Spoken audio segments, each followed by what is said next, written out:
the northern part of Ottawa County, Kansas, southern parts of Cloud County, Kansas, seeing some hail.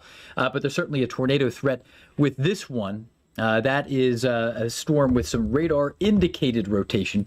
And as we take a look at the velocity scan there, you can see the red outbound against the green inbound. Areas near Lamar facing an increasing and urgent threat for a tornado. So that's one big concern in the short term.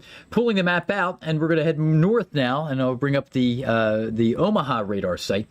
Here we have a couple of confirmed tornado warnings. And as we turn the reports on, you can see in Diller, Nebraska, not long ago at 2:48 p.m. Central Time in Jefferson County, Chaser Stream confirmed a brief cone tornado. So that is one of the urgent concerns here that we're up against. And as we switch over to the high-res radar data, here the velocity scan showing that there are two areas of rotation here, certainly two. One just to the southwest of Steel City, south of Endicott, one area there, another one just north of Odell. So southeastern Jefferson County, Nebraska, you've got an area of rotation. And then there's another very obvious one over Gage County, Nebraska, moving over the central southwestern part of Gage County. And as we loop these, you can see approaching the area near Wymore and just barely north of Odell. If you're in really any of these areas here, Gage County or Jefferson County, southern Jefferson County or central, southern, or really even all the way to the eastern end of Jefferson County, Nebraska, take shelter. That's a big concern here. So that is the latest with those two zones. But we want to check in with our storm chasers as well. And we're going to be taking a look at this storm setup here through a few different lenses. The radar, very helpful. We've got webcams, but also AccuWeather storm chaser and meteorologist Tony Lawback is joining us live from Ottawa County, Kansas. And Tony, this is a nasty hook on this cell that you are chasing. So what are you observing with your eyes? Geoff, we had a heck of a structure on this. The storm crossed Highway 81 south of us about 5 minutes ago. Very, as textbook a wall cloud as you could possibly get right now. You can kind of hear in the background we're in some rain, some light hail here. We have to get up to Highway 24, which is about 3 miles up the road, and then we will turn east, basically on the north side of this rotation, and we'll basically meet this rotation a little further east on 24. That is currently the ongoing plan right now. What's one of the factors today, we got a lot of things going on. We've got, first of all, just a whole ton of storm chasers. So there's a lot of traffic. That typically on its own can be decent. The problem is the rains that came through here yesterday have flooded a lot of fields, and a lot of graded road that we can usually take on days like this are out of commission. You've already had one of our buddies got stuck in the mud back near Tesla.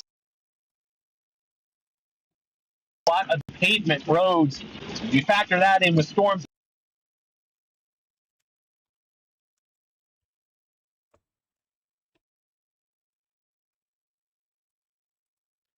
All right, Tony. We may have lost your signal. There you are. Go ahead, Tony. Yeah. So we're heading west, or we're going to head east to Meltvale on 24. So we'll toss it back to you. But keep an eye on our screen. We'll be visual here in about 10 minutes. All right, AccuWeather meteorologist, storm chaser Tony Lawback. Thanks for that update here. And we're going to continue to track these storms. And as we switch back over to the radar scan here, we're going to be dealing with, again, a setup that involves numerous intense thunderstorms in parts of Kansas and Nebraska. Forgive the global view there. The radar was just taking a minute to reload as I was turning a telestrator layer on. But again, as this continues to be a big storm of concern here, moving through portions of Ottawa County and areas between Minneapolis, Kansas, and south of Concordia, Kansas, we have some big concerns here. And overall, we'll continue to track these storms and these cells as they move to the northeast with time. So again, radar indicating a few different zones here of big concern, and just a quick reset here as we bring back the overall severe threat area and also our area of greater tornado concern. We've got a high risk. That's 3 out of 4 on the AccuWeather Severe Threat Index here, where we're looking at a large area. We've actually expanded it a little bit here from Wichita all the way up through, not just to, but also through Des Moines, Iowa, where we're looking at a high risk for severe thunderstorms, intense tornadoes, and many other hazards out there. Secondary zone with a moderate risk because of the previous episode of severe storms rumbling through eastern parts of Michigan, by the way. That is a big concern as well. But as we kind of zoom into an area that's a little bit more specifically our key tornado risk area, that's that red zone there where we're looking at our moderate and high risk. High in the red there, a high risk of severe storms. There's also going to be a flood threat that we're concerned about, but this tornado risk is very elevated right now in this general zone here, from central Kansas, northeast Kansas, into parts of Nebraska. So let's get back over to the radar. You can see that areas around Ottawa County, Kansas, up into Cloud County, Kansas. Those are the storms that Tony is chasing. Going back to the level 2 radar data out of Omaha, Nebraska, the most recently confirmed tornado. Tony was enthusiastic about the structure, the overall presentation of that storm, the rotation and so forth. But the storm that recently produced a tornado touchdown, a couple of recent reports here. Earlier I mentioned the chaser stream of a brief cone tornado at 2:48 p.m., but new information, 2:58 p.m., Windmore Fire Department in the area near Odell, Nebraska. This is Gage County. Windmore Fire Department reporting a tornado on the ground near Odell. So, again, that's breaking information there. That's new information here from recently, the past 10 minutes or so, where a tornado has been indeed confirmed.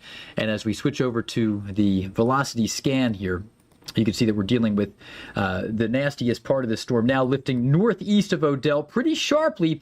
And the path that this storm has taken from Odell to an area near and just west of Wymore, the area of strongest rotation is right in the area barely west of Wymore. You can see the bright pink and also the bright green. And using the eyedropper tool, 124 mile per hour wind in one direction, 89 mile per hour wind in the other direction. So we're looking at about a 215 mile per hour contrast there. 213 mile per hour contrast from one side of the storm to the other, as observed by the radar site there in Omaha, Nebraska, looking from the northeast to the southwest. So that's a big concern for sure. And again, we're going to be dealing with large hail, damaging wind, but the tornado threat is the number one concern. And this tornado is likely on the move here, just looping this. You know, we could play this out here. This tightening area of rotation is in an area where there's very strong wind shear, and the potential is absolutely there for this to become a longer track, sustained tornado moving through Holmesville and Rockford. If you're in those areas, take shelter. We have some big concerns for you, as that is going to be continuing to be the primary risk area. Gage County, Nebraska. Pulling the map out for perspective, this is one county south of Lincoln. The trajectory that these storms are initially on is likely to miss southeast of Lincoln, not by a huge margin, but it will likely continue to be on a trajectory to stay a little bit south of Lincoln proper. And again, we're early in this event, but you can see the sheer track continuing to show the path that this will likely take through the area near Beatrice. So I'm going to check out our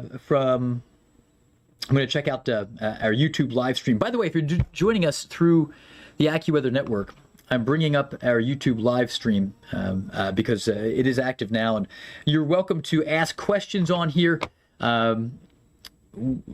People asking about the risk of the tornado. Where is it right now?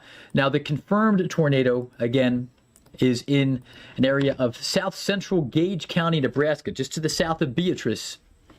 And as we switch back over to the velocity scan, it's between Wymore and Beatrice, very close to Wymore, and pooling to the northeast. There's another area of rotation that I should mention into an area southeast of Fairbury in Jefferson County, Nebraska, and then another one even farther south into Kansas, moving from Ottawa County into Cloud County of Kansas. Stay with us here on the AccuWeather Network.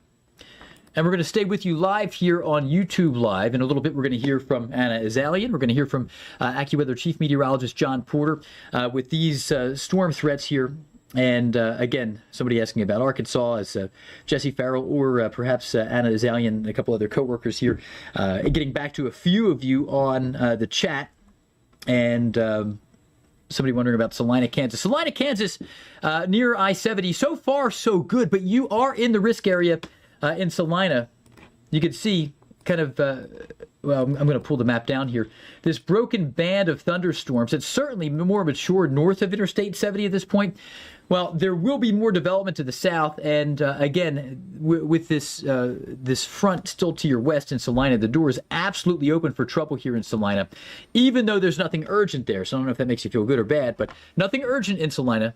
But we do have concerns about the risk of a tornado ramping up here and some damaging thunderstorms likely into Salina in the hours to come. I'm just working with the computer here, trying to get another product going. It's not fully cooperating with me right now, but we're going to get this going in a little bit.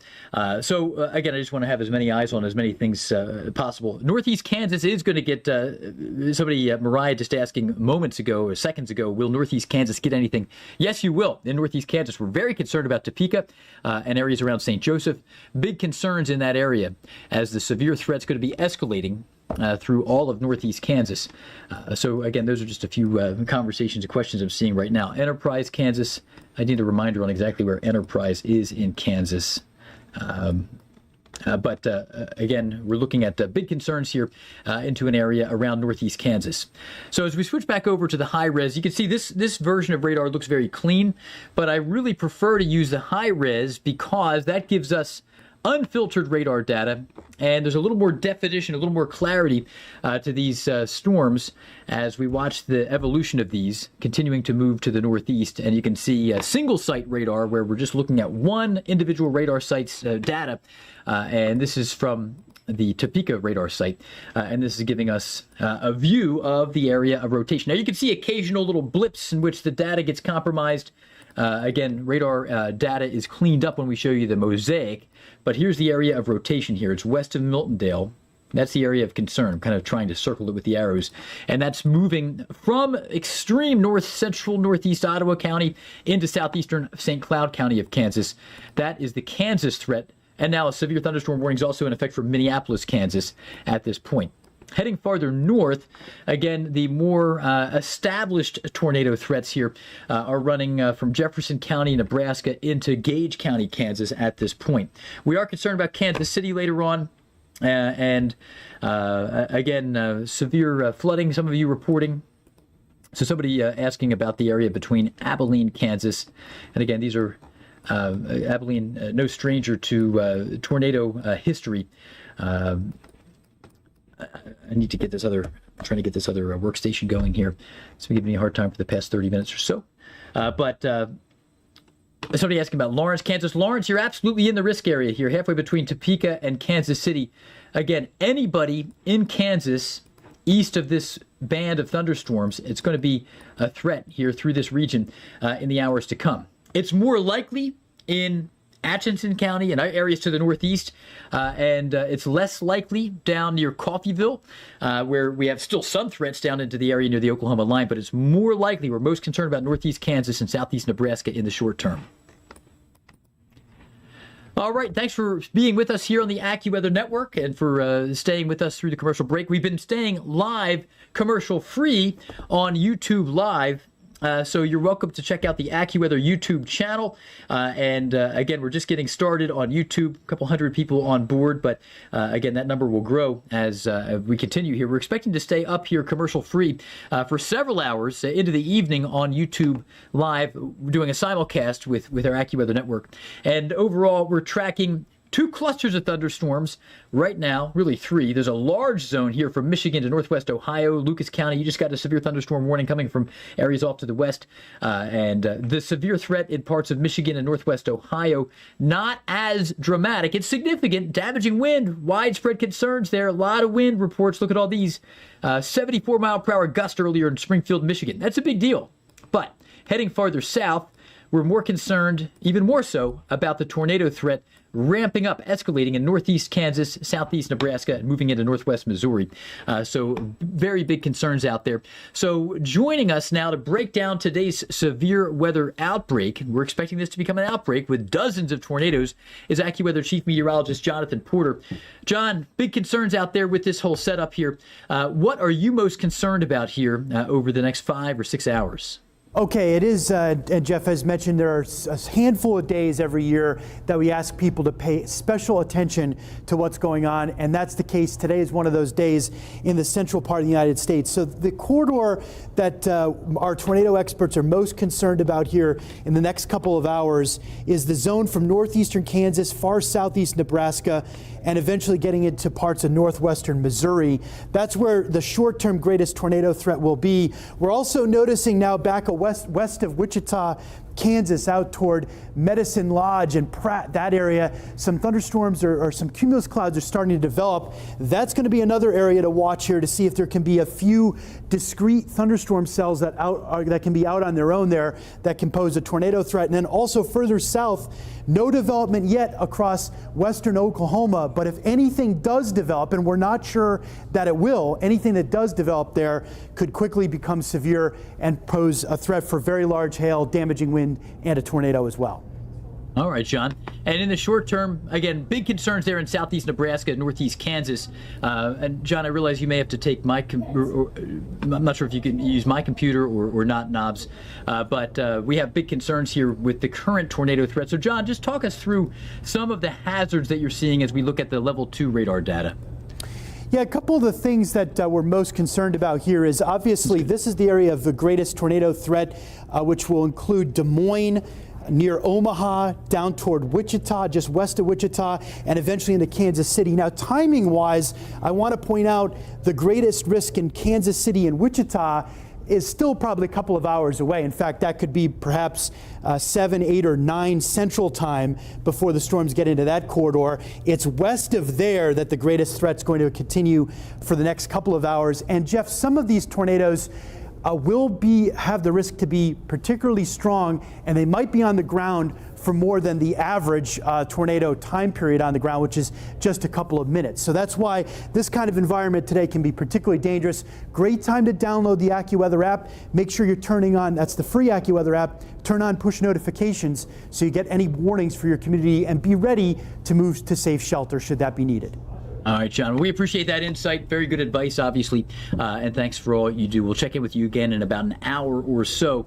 A quick look at the watches. You can see we've got a PDS tornado watch. That, again, is this area in white. And then the tornado watch, more traditional tornado watch here in red, a new one added to Dodge City.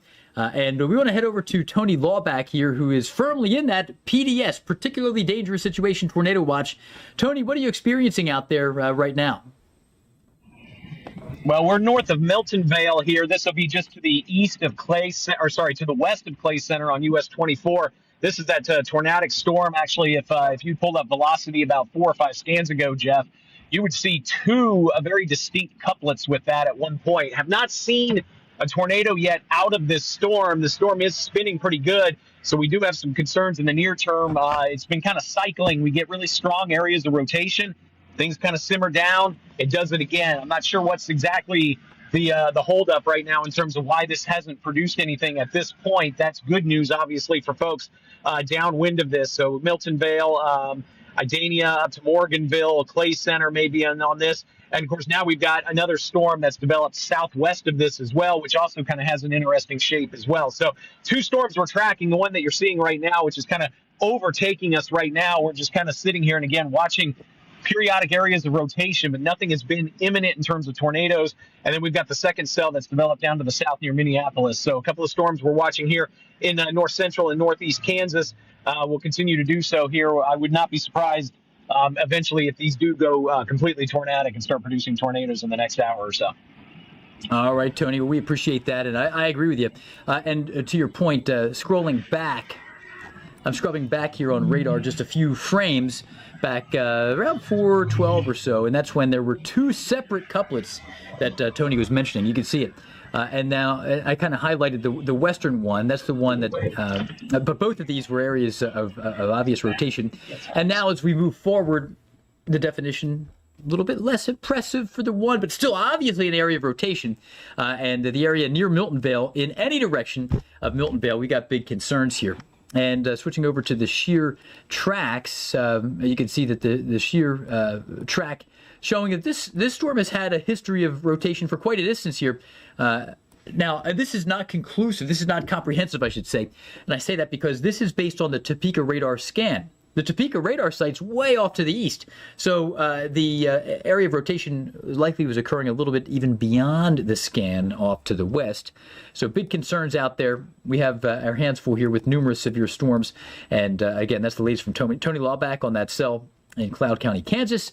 And now as we head farther north, we have many big concerns there. Continuing in Gage County, Nebraska. Take shelter there from Beatrice to the east and south of the county line. Stay with us here on the AccuWeather Network. All right, and I'm going to stay with you here on YouTube Live through the AccuWeather commercial break. We're looking at the area around, somebody asked about Detroit, Michigan. This is an area that I know it's very removed from the primary severe zone that we're keying in on regarding the severe tornado threat here in the parts of Kansas and Nebraska. But also, look at all these severe warnings in parts of Ohio and especially Michigan. Everybody from Saginaw Bay all the way down to Wood County, Ohio there, near Bowling Green, at least through Perrysburg, you have a severe thunderstorm warning. It's continuous here. Detroit with a very early issuance there in Wayne County of a severe thunderstorm warning. Severe thunderstorm warnings, I should say, from Saginaw Bay all the way down to Wood County, Ohio. Severe thunderstorm warnings, not tornado warnings, but severe thunderstorms here are the big concern. Could there be an isolated tornado? Yes, but by far the biggest threat is straight line winds. And look at all these severe wind reports. There will be more that follow. I'm just arbitrarily clicking on some. Power lines down there in Steuben County of Indiana. Tree blown across the road here in Whitley County of Indiana. Now, this is a 48-mile-per-hour gust, but there was one that there's the one I was trying to get. 74-mile-per-hour winds blitzing through Springfield. So for those of you in Detroit, you will get storms. You do have a severe thunderstorm warning for you in Wayne County. And again, are the storms going to maintain their full intensity? We'll have to see. But the risk is there. Detroit, severe thunderstorm warning in Wayne County. And that's running until, thanks, Dave, until 5:30. All right. Thanks, Dave.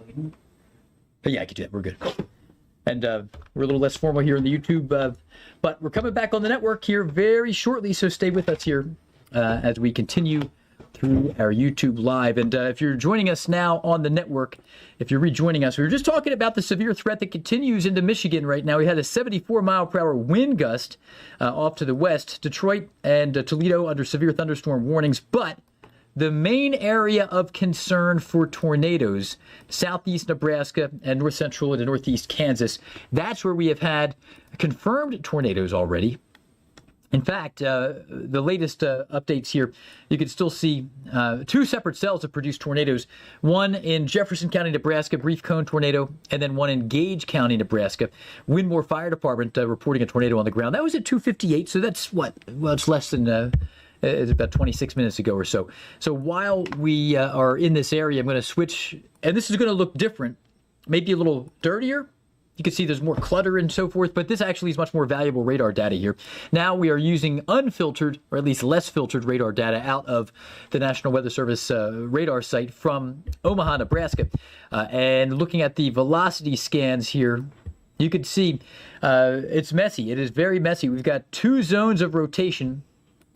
And the area, there's an area of somewhat tight, very tight rotation here to the south of Windmore. So this is a potential tornado zone. And then there's another area with very strong rotation, though there's a little bit more broadness to it, a hint of a separation near and east of Holmesville. So anybody in Gage County should be taking shelter because this is a really nasty combination of two different areas of rotation. It's a very messy setup. Again, a couple of different notches within this storm complex, scene of rotation and the likelihood of a possible tornado. Some of this actually is the result of this cell merger. A new cell popped up to the south, so you're getting these cell interactions. Stay with us here on the AccuWeather Network. All right, and we are going to stay with you here live on YouTube, and I'm just typing in something to another workstation. Thanks to Dave DeFilippis here, getting me on my feet. as there was an issue with one of the computers. But again, somebody saying poor Kansas right now. It is eastern Kansas, southeast Nebraska, where we're very concerned. We had it pretty good for about 2 weeks here. The earlier part of the month actually was unusually quiet. We had fewer tornado warnings issued for a March 1st through 13th than any year since 2014. So it was good while it lasted. But to no surprise, we are back into severe weather mode, and we're very concerned about the risk of severe weather continuing here in this area of especially eastern Kansas, parts of Nebraska as well. So a lot of big concerns, and I'm just getting something going here on another workstation here, so forgive me for being a little distracted during the commercial break. Somebody's saying it looks like it's coming through Iowa and Wisconsin again. Well, Iowa, it's on your doorstep. This evening, you're going to have a nasty night, and just in that conversation here, you can see our risk zones looking at really most of Iowa under a either moderate or high on the AccuWeather scale, four-tiered scale, 2 out of 4 or 3 out of 4 here from Iowa, central parts of the state, Ames, Des Moines, all the way down to the southwest. Big concerns there. And then northwestern parts of Missouri facing a significant risk. Right now, at the moment, the cells that are most intense are still approaching, but you can see this this graphic that shows various different types of watches. In white, we're looking at a PDS tornado watch, and I might switch that to red just to make it look a little more familiar, but the point is it's highlighting the area of greatest concern, and most tornado watches are just tornado watches. This is a PDS tornado watch. So again, big concerns there in this area. And again, the PDS tornado watch here, very significant concerns in that area in white. So we want to switch back over to the radar because that's probably what you're most concerned about.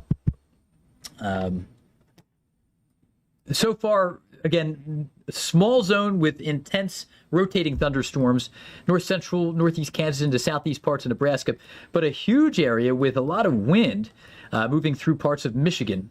And this is a complex of thunderstorms that's produced up to 74 mile per hour wind gusts in south central lower Michigan. And winds probably won't match that there in Toledo, but we are dealing with some nasty storms that may still exceed 60 miles per hour.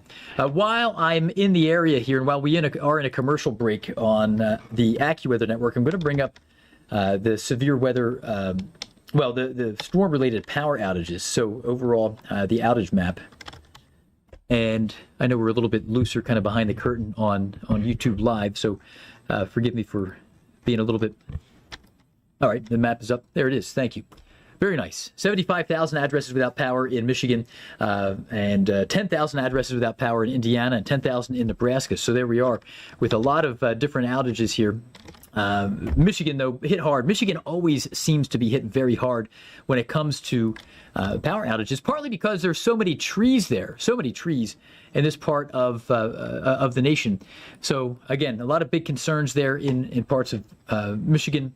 But we're going to be seeing an escalating number in Nebraska and in Kansas as well. So we're going to rejoin the AccuWeather network here. Maybe they're going to rejoin us in just a few seconds. Thanks for being with us here on the AccuWeather network, and we are staying up live, commercial-free, on our YouTube Live simulcast, checking out some of your questions here. People wondering about Lincoln, Nebraska. Lincoln, this is an interesting place right now. One county to your south, we've had confirmed tornadoes. One county to the south. I'm going to bring up the high-res radar data out of Omaha. And you can see, I'm going to circle Lincoln. Many of you know where that is here, but home to the Cornhuskers there. And there are storms popping. Look at all the lightning just beginning to break out here on your doorstep to the west, and some of these cells just beginning to produce some lightning. But look at the wall of heavy rain and lightning. One full county to your south, down in Gage County. Getting rid of that lightning, it just overwhelms the view. In Lincoln itself, we need to keep a close eye on you because you have new developing convection, new storms popping. But farther south, we are dealing with a few different zones here of rotation. And the areas of rotation are very concerning here, partly because they're coinciding with a couple of recent reports of confirmed tornado touchdowns. Windmore Fire Department reported a tornado on the ground earlier. That was at 2:58. And before that, 2:48, Stormchaser confirmed a brief tornado touchdown there in the area near Diller in Jefferson County.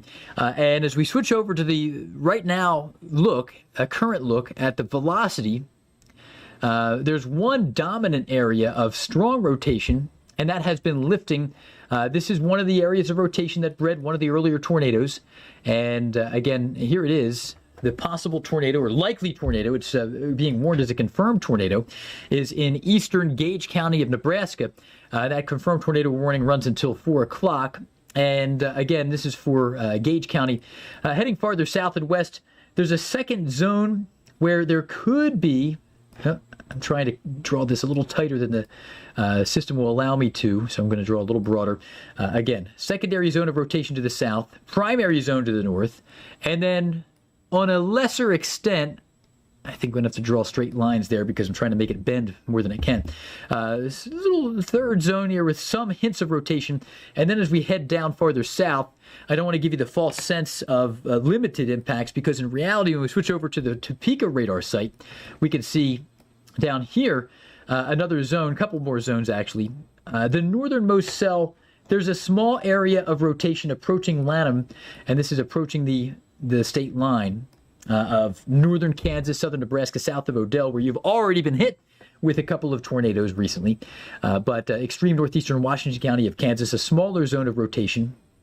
If I were to rank these, that's probably last on the list among those that we've looked at. But jumping up in rank, 2 or 3 on that list would be this one, moving through eastern Cloud County of Kansas into Clay County, probably number 3 on the list of tornado likelihood at the moment. And this one, green inbound, that's where part of the storm is moving toward the Topeka radar site. And then there's a broad zone where you have inflow into the storm. And again, you can see some converging winds, but the area signaling a possible tornado here would be this zone of rotation here off to the west. And this is the storm that Tony Lawback is on. That's his stream on the bottom left. The bottom left there, you can see what he is seeing as he looks into the base of that storm. Gretna, Nebraska yesterday had a really photogenic shot. There's to the right of that, the view of Kansas City, biggest city in this part of the country here, bigger than Omaha. And there's nothing urgent in Kansas City, but this evening we have big concerns about you, and we really need to keep a close eye on your area. And by the way, while we were in commercial break, for those of you on the AccuWeather Network, I was just talking to our friends on YouTube who, some questions about Detroit. And Detroit, at the moment right now, there's not a whole lot going on, but you are under not just a watch, but a severe thunderstorm warning because there's a wall of wind approaching you from the west. And take a look at this.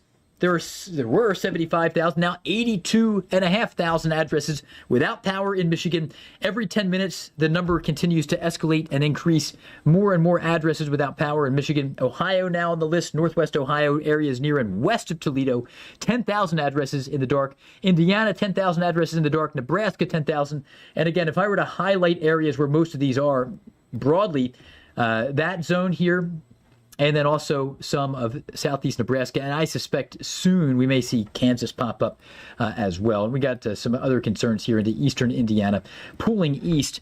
So again, a lot of big concerns out there right now. And because of the wall of wind moving through eastern Michigan, that's where we have this other moderate risk area for you, including Detroit, Toledo, and it's the next hour where we're most concerned about you. Battle Creek, the greatest threat is behind you now. But that's the second story. The first story really is this area from Wichita, Kansas, all the way up to Waterloo, Iowa, a 3 out of 4 on the AccuWeather 4-tiered severe threat index, where we have a high risk. Our language, a little different from the Storm Prediction Center, another product out there. We really believe that this way to phrase it is better. There is a high risk and then a large area with a moderate risk of wind damage. And when we look at the watches, here you can see many areas under watches, and we don't usually do this in white. Usually it's in red, but that's a PDS tornado watch, particularly dangerous situation tornado watch. Central northeast Kansas, southeast Nebraska, big concerns there. We got record cold tonight behind this in parts of Wyoming, and truly record challenging lows.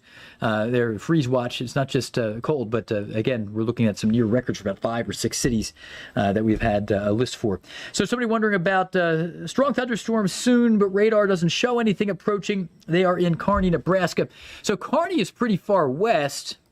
In a little bit, you know what, I'm going to go to radar just so I can show you the biggest thing I want to show you is the label. So there's Kearney. Right now, nothing coming your way. The main threat is to your east, but there may be perhaps some non-severe convection behind this. Again, we need to check out the short-range future radar. We're going to do that with Anna Azalian in a little bit. But certainly the severe threat is greater way to your east in Kearney. And again, we're very concerned about the areas highlighted. You can see that in Kearney, we don't even have you in a some risk. We're not expecting severe weather for you as you're out there kind of near the Interstate 80 label. So that's the good news there. I'm just checking out some of the comments here on YouTube Live. Somebody saying, so we shouldn't go to sleep tonight, ? In Grand Rapids, Michigan. You need to go to sleep, most likely. And in Grand Rapids here, we have you in a some risk. So on a practical level, if you didn't go to sleep tonight in Grand Rapids, you probably wouldn't sleep 40 nights a year. The greatest risk is through for you. It is through for you.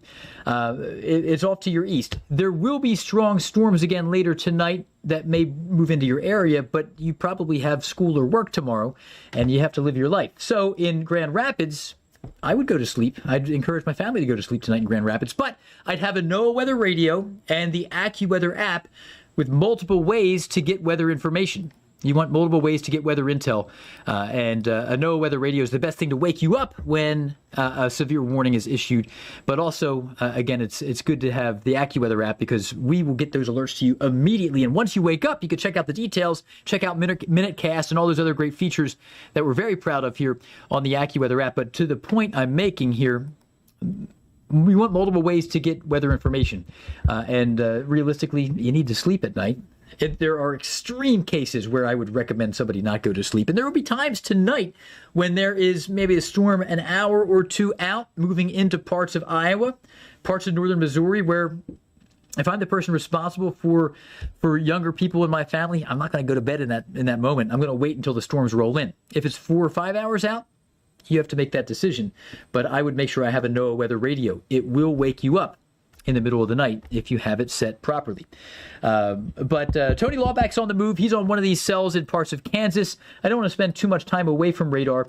It's actually nice to be able to see YouTube because we can see the numbers of how many people are watching. We notice if we go away from radar for too long, the numbers may dip. And that's a sign that you want to see radar in cases like this. So overall, the severe threat does continue. And I need to check out one other thing here. There's another, we use Slack here to talk internally, and I haven't looked at that for a little bit here. All right. Yeah, thank you, Anna, for your help with that. We're going to go to Anna Azalian in a little bit here. And again, there is an appetite for future radar, so let me bring that up here real quick right now as well. So future radar in the north central here, I'm going to bring up kind of a short-range view of what to expect. And let's go to, as I get this established here and zoom it in, let's go to Aaron Jajak, who is in Clay Center, Kansas right now. Aaron Jajak, how's it going out there? What are you observing? I've seen some pretty impressive wall clouds among some of the storms so far today. What are you seeing out there with your eyes?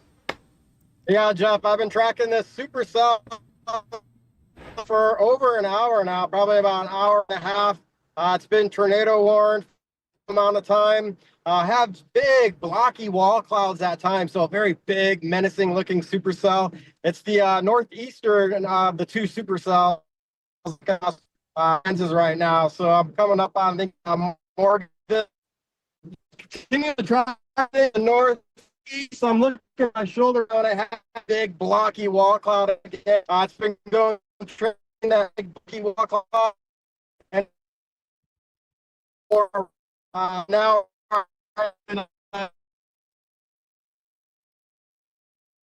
We're going to continue to track this thing out to the northeast. It is still very early in the day as well. I should mention, 3:30 in the afternoon. We haven't even really hit peak heating yet. Low-level jet ramping up here, start producing tornadoes. So we're going to keep tracking. All right, Aaron. Hey, we appreciate that. We just sent our network to break, and your service is okay. You're in and out. You're more in than out, though, thankfully. So we were able to hear most of what you were saying. Not seeing strong rotation there, but still obviously some strong outbound wind away from the Topeka radar site, and just a hint of inbound wind. I want to get back to future radar here.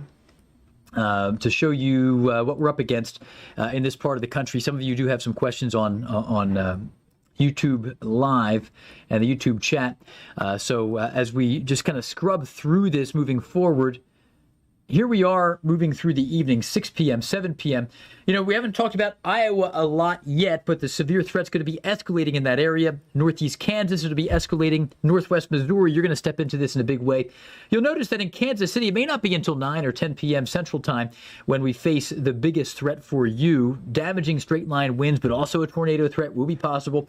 And overall, this is going to begin to line out here, and we're going to see very strong straight line winds along the apex of this Boeing line segment. But then you also see these little notches, and they make us nervous because sometimes that is where we can get these little spin-ups, tornadic spin-ups anchored or connected to the squall line.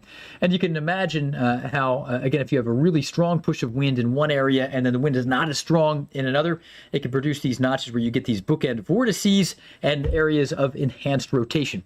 Moving forward, as we take you into the early morning hours, Chicago, Illinois, scattered storms 3, 4 in the morning. Somebody asking about Western Michigan. Man, I'd hate for somebody to stay awake all night here in Western Michigan because you're probably not going to see anything until 4 or 5 in the morning. And at that point, it'll be just scattered thunderstorms. The greatest threat for you is over in Grand Rapids. You'll have some more storms tomorrow.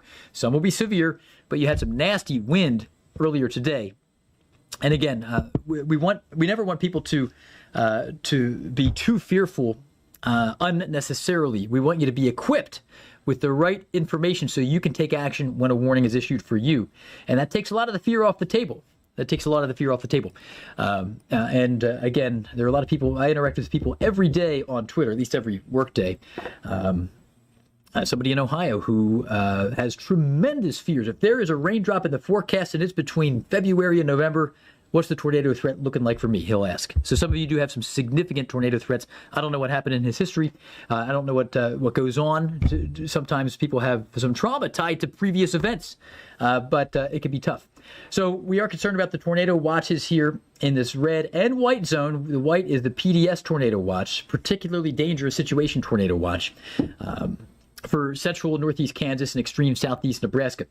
It is almost inevitable that there will be additional tornado watches issued eventually up into parts of Iowa, and at least severe thunderstorm, probably tornado watches issued farther east into areas around Kansas City as well. Severe thunderstorm watches in effect there, Detroit, up into areas around Alpena, Michigan, all the way down to Toledo, and other areas facing some of the strong wind right now, and that has been big concerns. So, and also people wondering about Wisconsin. The threat is greatest in southwest Wisconsin tonight. And again, in a little bit, we're going to go over to Anna Azalian, and she's going to break down for our network viewers future radar. And that's something that she could talk about as well. But areas around La Crosse, from La Crosse down to the south, that's where we have some big concerns about Wisconsin in the hours to come. All right, we're going to welcome the AccuWeather Network back here in 2 seconds. Thanks for joining us here on the AccuWeather Network as we continue to track a dangerous severe weather event. We had it good through the early part of May. Our severe weather count really dropped off for 2 weeks. It's May, though. That's unusual, and we're back into severe weather mode. So we're looking at many areas here as we take a look at the national radar network here, putting all the puzzle pieces together. What you may notice is the greatest number of severe thunderstorms is in Michigan and northwest Ohio. That's kind of the leftovers from a previous episode of severe weather from yesterday that really brought some nasty wind, including 74-mile-per-hour wind gusts into Michigan today. in one area in south central lower Michigan. And now we're still seeing some very strong winds moving east through the eastern portion of the lower peninsula and northwest Ohio. Toledo and Detroit, you're both under severe thunderstorm warnings. There's flash flooding near I-70. Down farther south, I-44 points north. But the greatest concern, even though it may not jump out at you at first, these storms in southeast Nebraska and northeast Kansas, those are the storms that are bringing us the greatest risk of severe weather. So we're going to go to Anna Azalian in just a moment. I just want to briefly just give you a reset on the ongoing tornado threats. On the Kansas side, we checked in with Aaron J. Jack and Tony Lawback. They've been checking out these and chasing, not just casually checking out, but chasing these storms in northern Kansas here for the last hour plus. The storm that had been warned as tornadic from Clay County into southern Washington County, Kansas, we just saw, and I can show it to you again, the rotation not as impressive there as there had been, although it seems to be regenerating. Mel, could you repeat that, producer Mel? Okay, let's go to Stormchaser Connor McCrory now. Connor, I was just checking out one of the storms in northern Clay County, Kansas, where there's a little bit of rotation kind of ramping back up. But where are you located? Are you on Kansas or into the Nebraska storms? I'm in Kansas near Clay Center right now. We're trying to keep up with these storms, but the Stormchaser traffic is absolutely unreal, and things are moving very slow. We're having problems with data. I don't know how long we'll even be able to get in touch here. Okay. Well, I'm noticing that the storm that you are on right now, barely north of Morganville, approaching Garfield Center, there was a time when we scrubbed through it, there was almost no green inbound, and now we're beginning to see a little bit more signature there, so it may be cycling, but there's still some rotation, obviously. Currently severe thunderstorm warned. Connor, are you still with us right now? Your cell service is in and out.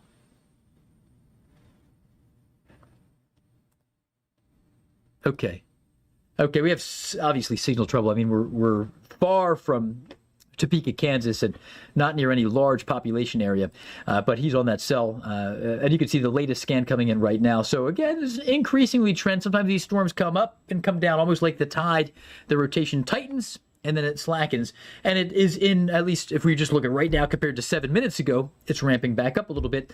Currently severe thunderstorm warned. I would expect to potentially see a tornado warning reissued for that storm at some point soon as that ramps back up. But by far, before we go to Anna, just a quick look at the obvious tornado threat here. I'm going to head over to the radar data out of Omaha, Nebraska, heading a little farther north.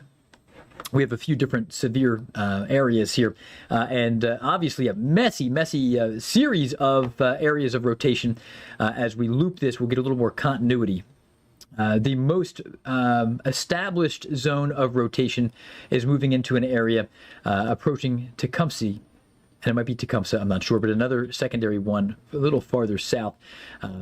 So areas, I would say that anybody in southern or central Johnson County, Nebraska, northern Pawnee County, Nebraska, should continue to take shelter. And there's still hints of some residual rotation in areas near Wymore, where we already had a couple of tornado touchdowns earlier, including near Odell. But let's go to Anna Azalian. And Anna, lots to talk about with these storms, even though there aren't a whole lot of them yet. Big concerns, and a lot of people wondering what's coming my way in the hours to come. Yeah, I'm going to show you future radar here in a minute, but I do just want to highlight a couple of storm reports first, because there's so many wind reports, it can be hard to kind of parse through them. And I was looking through them earlier and found a couple more significant ones. So if we can take my radar, there we go, perfect. So into St. Joseph County in Indiana, a large tree down onto a vehicle. We always tend to see trees down or tree limbs down as some of the first wind reports that come in. But when we get them down onto a vehicle, obviously that's kind of wrong place, wrong time. But so many wind reports, we are starting to see damage reported. So make sure that you are taking precautions if you're in any of these areas, even just with a severe thunderstorm warning. I know, or a watch. I know it can be easy to kind of shake those off, not a big deal, but we are seeing damage. Let's go ahead and go to my graphics now if we can. I do want to show you the watches briefly, and then we'll take a look at future radar. So here are the active watches. We have tornado watches in effect. Don't ignore the flood watches, because we are seeing flash flood warnings being issued as well. And we're starting to see even road closures because of flooding on roadways. So things to keep in mind, especially if you're heading out and about, but even tomorrow morning on your morning commute, you could run into some flooded roadways. into the yellow, the eastern kind of extent of the area we're concerned about. That's where we have severe thunderstorm watches. That's where a lot of our wind damage is and will be as these storms move through. All right. With wind damage, of course, we get power outages. I know Geoff showed you this a little bit ago, but just wanted to give you the latest update here. So Ohio, Indiana, and Michigan, all with significant power outages. You have to get above 10,000 customers without power to populate on this map. And Michigan, they just continue to climb. When Geoff showed you, it was at 75,000. We've jumped 10,000 more to 85,000 customers, even more, without power. All right, now it's time for future radar. I'm going to show you a little bit more of a zoomed out version just to give you the full picture. Geoff zoomed in, showed you a few more of the details. We'll give you a couple of different views to hopefully help you get the best idea of the forecast for your area. We're going to take it hour by hour here. All right, so 6 p.m. we go into 7 p.m. We're starting to see that line of storms into the southern plains. It's going to start to expand. That's going to be a big problem as we head into the overnight as well. So we go ahead to 8 p.m., more heavy rainfall, more flash flooding potential, continuing on hour by hour here. The reds, the yellows, the oranges, they just continue to grow. We're going to head to break on the network here, but on YouTube, you can continue to tune in. All right, we'll finish up future radar here, and then we'll head back to Geoff and get you caught up on what's happening right now. So we're at 9 p.m., continuing on into 10. More heavy rainfall continues into the overnight. We're at 11 p.m., starting to see the southern extent of that line in Kansas start to expand, right? That's going to get even more prominent as we head after midnight. We're going to start to move into portions of Oklahoma. So I know there was a question about Oklahoma. Overnight is really when your biggest concern is going to be. We'll start to see some of the severe weather die down, but this is a situation where we could have some leftover severe storms, even with warnings tomorrow morning, just from what happens overnight. And then we'll have a new severe risk further to the east tomorrow. All right, so we're at 4 a.m., more heavy downpours. This is why I'm highlighting that potential of ponding on roadways as you're heading into work or school or wherever you might be headed first thing tomorrow morning.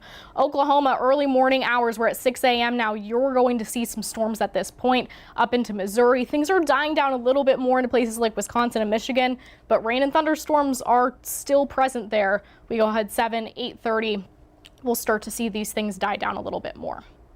All right, let's take you back to Geoff, get back to radar, and especially the active tornado warnings.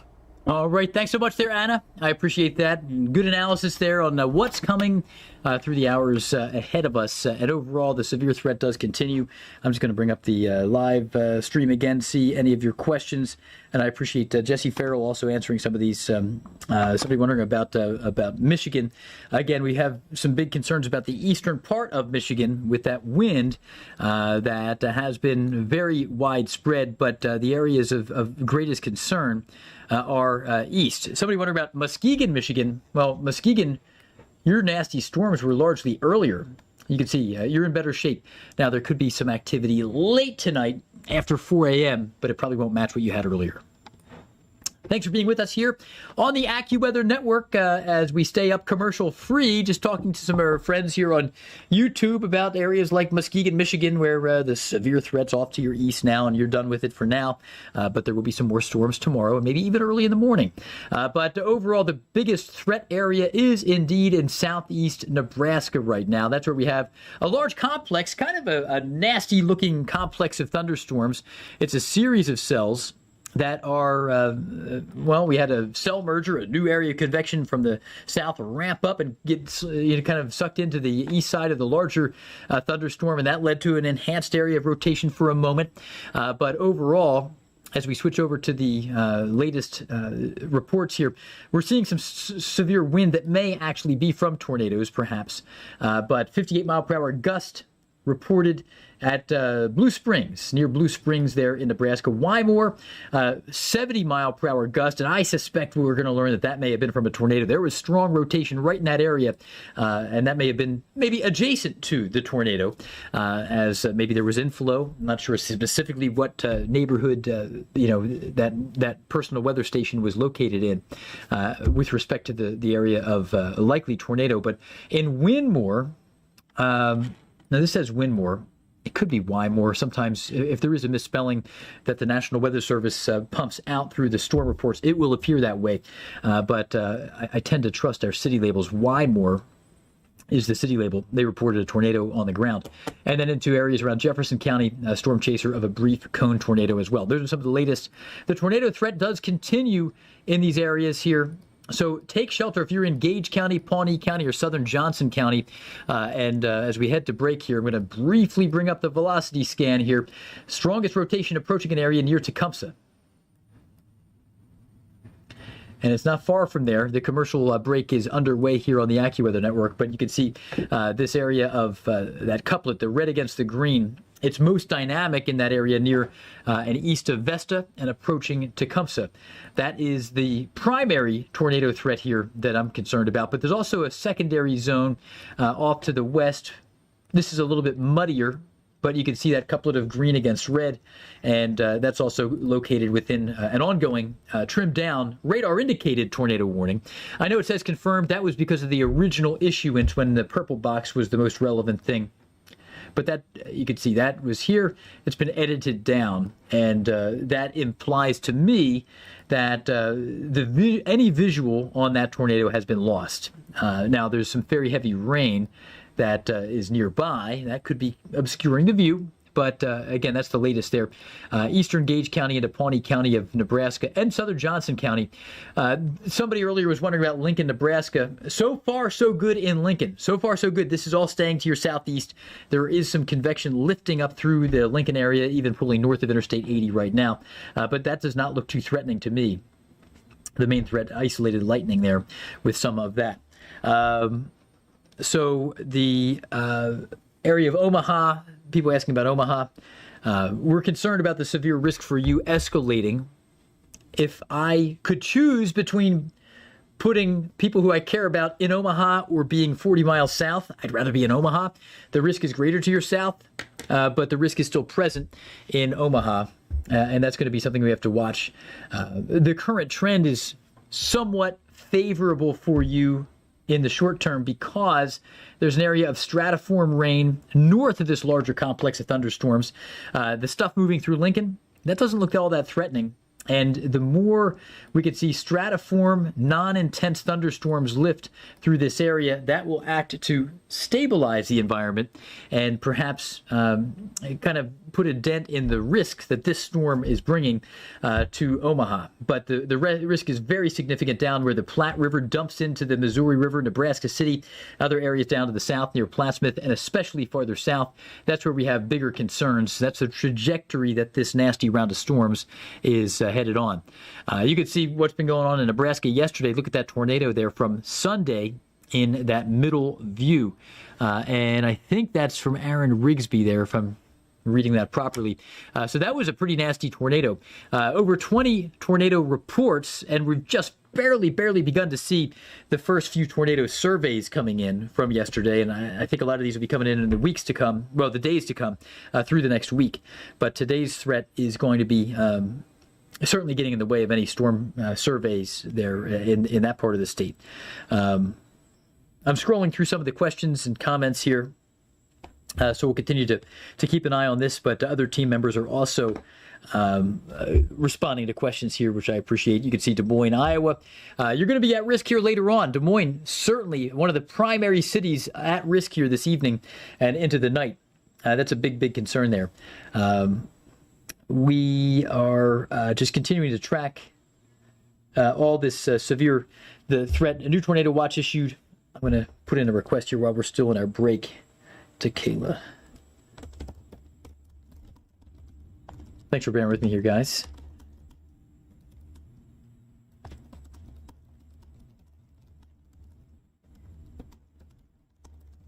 And in 5 seconds, we're coming back on the network.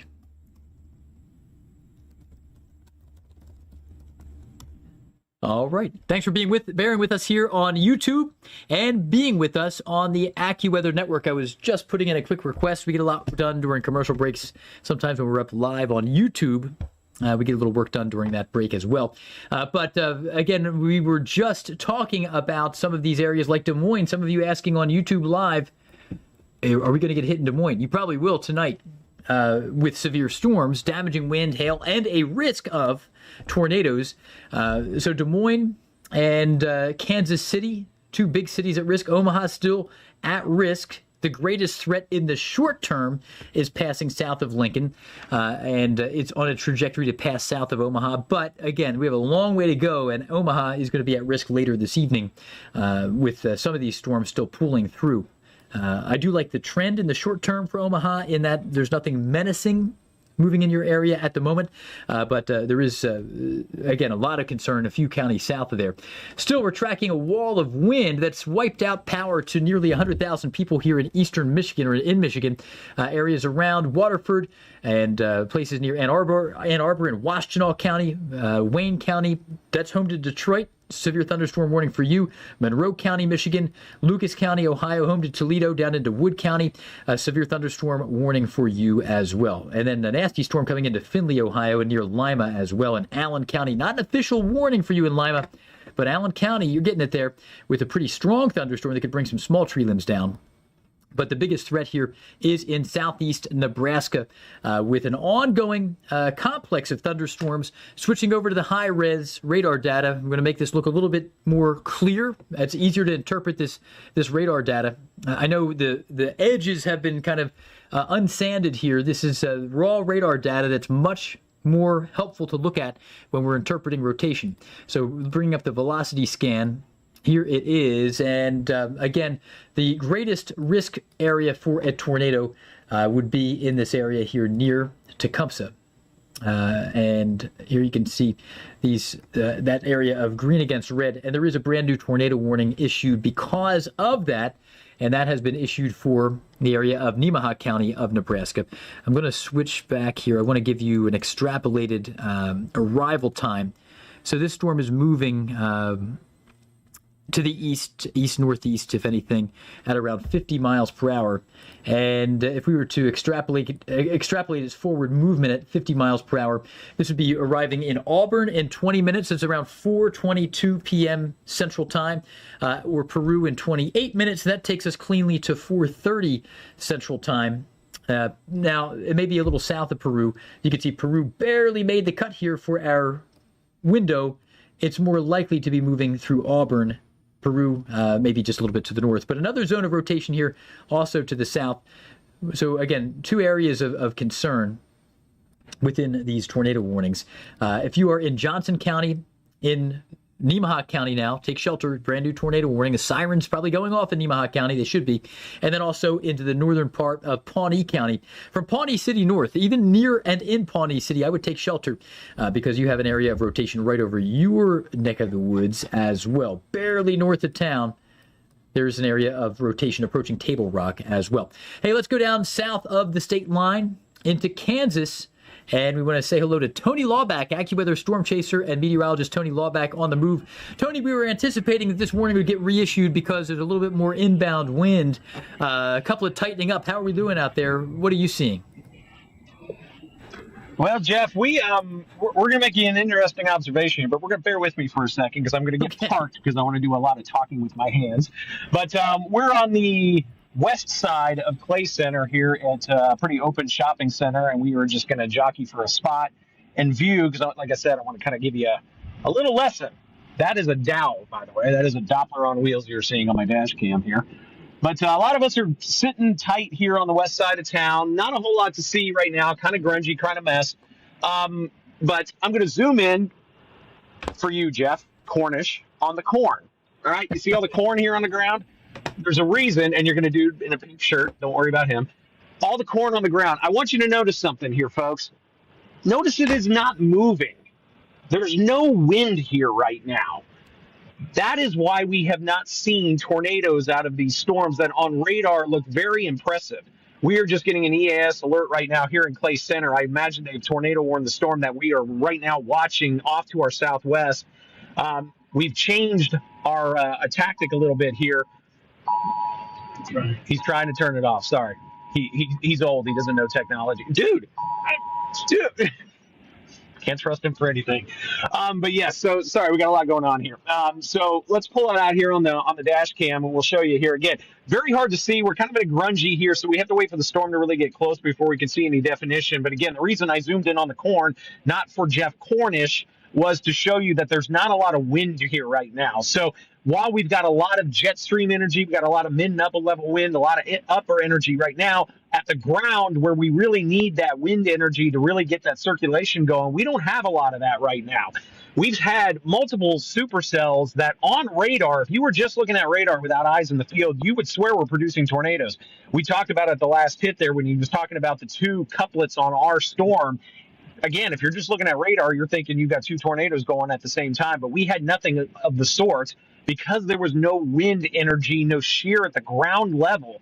Winds are very, very calm here right now. Occasionally, we see them getting up in that 5 to 10 mile an hour range. You really want to start talking 15, 20 miles an hour at minimum before you really get that spin in the lower levels to really start to connect up. Another thing, too, Geoff, and you've mentioned this several times, we're kind of in a radar hole. We're using Topeka's radar. That's the radar that we're using here in the car.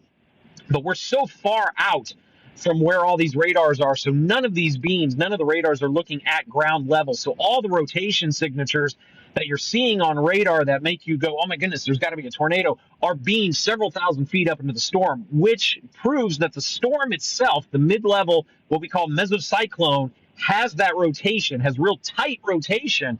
But because we don't have the wind shear at the ground level right now, we are not seeing the tornadoes at this point. Again, we just had, literally, as we've gone on air, you heard all the beeps in the car. Tornado warning here for us in Clay Center for the storm that's coming up to the southwest right now. That tornado warning goes until 5 p.m. So, folks in Clay Center, unfortunately, the couplet likely coming right through here. Again, the good news, at least in my opinion, not saying if you're in Clay Center that you can go stand out on your porch and lollygag. We've seen a lot of folks do that. Go ahead and take your tornado precautions. It doesn't take much. Sometimes these storms, if they're strong enough, can generate their own environment in the area around them. And a lot of times that storm, you know, we go back to the movie Twister. You know, the suck zone is more of a Hollywood type of thing. But a lot of times these storms, when they get wrapped up, they can start pulling in air, and that increases the wind at the low levels. And sometimes they'll generate their own wind shear. So a lot going on. I know that was super scientific, and I know I'm sitting here in the car and we're trying to figure all this out here. But that right now is my assessment of the near-term conditions, is that we're just lacking the low-level wind shear that would be otherwise producing tornadoes out of these very impressive-looking storms, Geoff. All right, Tony. Well, hey, I appreciate the corn and all that insight. Good stuff. Tony's been doing this for a long time. This is Tony's 30th year chasing. We are fortunate to have him now 5 years with AccuWeather. He just had his AccuVersary not long ago. So, Tony, good stuff. We appreciate that. And that's the view there from Clay Center. Tornado warning. You can hear the sound, that EAS alert there when Tony was giving Ed a hard time, his chase partner of many years. But overall, there are two zones here that we're watching, these two separate couplets in this area, and south of Mintonvale, and then also northwest of Clay Center. And you ever notice, it's not just a coincidence, these storm chasers, they're always southeast of the storm, aren't they? Well, if they were on the northwest side, they'd have hail obscuring their view, and they wouldn't be able to see the storms. But they want to stay on the southeast side of supercells. The biggest, more demonstrative threat right now has been in southeast Nebraska. That is where we are very concerned. I want to get back over to the high-res radar data out of Omaha now. And these are the storms that have been producing tornadoes. A couple of reports. Here's an 81-mile-per-hour weather station measurement here.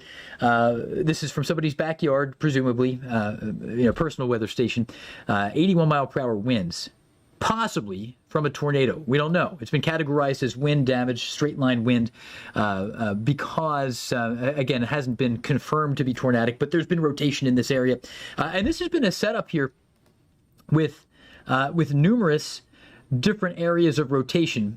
And I don't want to just say that and just kind of hide behind vague words. Let's look at what we're actually talking about. Let's highlight these areas of rotation right now. And again, sometimes it's more straightforward when you have a very clear-cut zone of rotation. I want to highlight two areas where there is a slightly greater risk of a tornado right now. The red is outbound, strong wind away from the radar site here. I'm going to highlight a couple of areas where you have strong outbound wind near moderate inbound wind. You could have very strong inbound wind down here near Pawnee City. That's kind of hovering near the fringe of a tornado warning, but the predominant tornado warning has been issued for this area of rotation here between Elk Creek and Johnson. This is in southeast Nebraska. We're well south of Lincoln, and we're approaching the Missouri River. That's that state line there up against the Iowa-Nebraska state line. So Nemaha County, you have a tornado threat for you. There is a secondary zone here where I'm concerned it may be hovering, kind of favoring the far southern fringe of a tornado warning down near Pawnee City in Pawnee County of Oklahoma. And that's another area where I would take shelter. Play it safe. Stay with us here on the AccuWeather Network. John Porter's coming up next. All right, so thanks for being with us here on YouTube. Again, nasty 80-plus mile per hour gust. So people asking for shout-outs. We can't, if I start giving individual people shout-outs, lava creepers, then we do it for everybody, and we can't. We just can't give a shout-out to lava creepers. It sounds like a Minecraft fan. Will London, Ontario get a tornado alert also? Hey, you know what the nice thing is about social media? The maybe sometimes cable companies, they just serve one country and not another or whatever else. Social media, you can reach anywhere. So London, Ontario, a lot of people don't realize how big some of these southern Ontario cities are. You'll probably get a severe thunderstorm alert issued by EC, by Environment Canada, at some point, and our AccuWeather alerts will be issued for that area, most likely as well, if this continues to hold together. And I would suspect that we'll see at least some gusty wind and some rain. There's a decreasing lightning trend, but still some lightning moving into Windsor, Ontario, just south of Detroit. And again, that farmland in southern Ontario will face some risk, although it's diminishing compared to what's been going on from your neighbors to the west. You may say neighbors to the south here in the U.S., but mainly west in Michigan. So that's the idea there for London, Ontario, and when you get farther east into the Golden Horseshoe there, all those huge mega suburbs around Toronto, the risk is going to be much lower. But still, thunderstorms possible even for you, Toronto, tonight. All right, we're going to bring it back to the U.S. here. Lots of reports of wind damage and flooding and some hail. The earlier generation, the earlier episode of severe weather that can be traced to, it's kind of like the offspring of the Nebraska severe threat from yesterday. That's been moving through Michigan and through the Ohio Valley. The risk is lower down near Evansville. I know you have a lot of thunderstorms. Flooding is your main concern down that way. Wind, what's going on in Lucas County? For a shout out to our friends in Toledo. I used to work in Toledo about 12, 13 years ago. Holland, Ohio, they're around 475. Power lines down near South Centennial Road. Not a good situation there. County Road 30 as well. And then up into Monroe, I'm going to get rid of that there. You can see Monroe facing a severe thunderstorm threat as well. Detroit, you're up next. Severe thunderstorms. But again, the storms are losing their teeth there, and they're escalating farther west. So that's why we're spending most of our time here in eastern Nebraska and in north central parts of Kansas. Now we have two separate tornado warnings just issued in the northern parts of Kansas. These two separate tornado warnings are for the two cells we've been tracking. Tony Lawback and Aaron J. Jack and several other chasers here who we've been interacting with. They are well positioned for these storms. And I think it's probably a better chase down here in Kansas compared to the Nebraska stuff, even though the Nebraska stores have been producing confirmed tornadoes more. And I say that because the Nebraska stuff is going to be heavily rain-wrapped. And it's just a messy setup there. Here, there's a little bit more individuality to some of these storms, although the northern one is kind of getting gobbled up by the southern one to some extent, as the upper level cirrus clouds and some of the rain is kind of is beginning to fall out over parts of that storm, interacting with the structure. So as we look at the overall storm setup here, by the way, while we are in a commercial break, I'm going to ask the control room, when we're on with Porter, is he going to be using my graphics or Anna's graphics? All right. Okay, thank you, Knobs. There's never been a better nickname for a director. Knobs, we call him Knobs. Ryan Noblet. He's a legend. All right. Thanks for being with us here. All right, we are back on the AccuWeather Network. And we're staying commercial free on the AccuWeather YouTube Live. we're looking at a few different storms here in parts of Nebraska, southeast Nebraska, the far southeastern sliver, about 4 or 5 counties there. There are some severe storms all the way north, even all the way up into an area approaching Sioux City. But by far the greatest risk is in extreme southeast Nebraska. And we're still watching some storms in kind of a rapidly evolving environment up in north central, borderline northeast Kansas. We're still well west of Topeka, well northwest of Lawrence and St. Joseph, Missouri. So we want to go over to AccuWeather Chief Meteorologist Jonathan Porter. John, we've got a severe weather outbreak, at least a potential outbreak on our hands. Dozens of tornado reports from yesterday, and today has even greater potential. It does. It's one of those days in the central United States that we're asking people to be especially weather aware and be ready to move to a interior, low-level basement if you have it, in case there is a tornado warning or severe thunderstorm warning issued for your community. And also, let's not let down the risk on flash flooding too. We've had repeated rounds of thunderstorms over saturated ground in some places, northern Missouri, southern Iowa, eastern Nebraska, and eastern Kansas especially. Look out for a flash flood threat there too. And to your point, John, a lot of reports of flash flooding. The sideshow has been that widespread wind in the Great Lakes.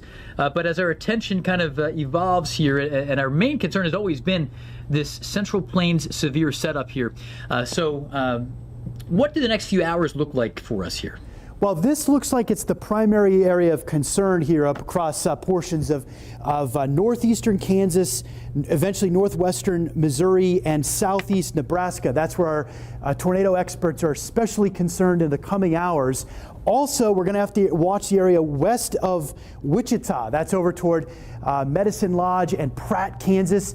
Some severe thunderstorms developing there. If any of those are able to stay out on their own, they're going to pose a tornado threat, and certainly as they can shield together, a damaging wind and large hail threat.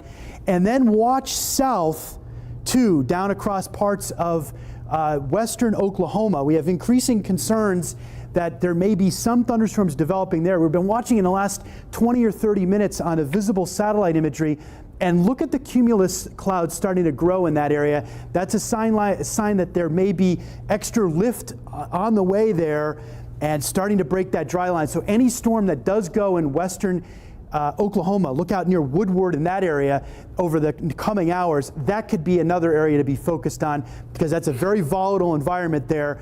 Large hail, damaging wind, and tornado threat should anything develop there.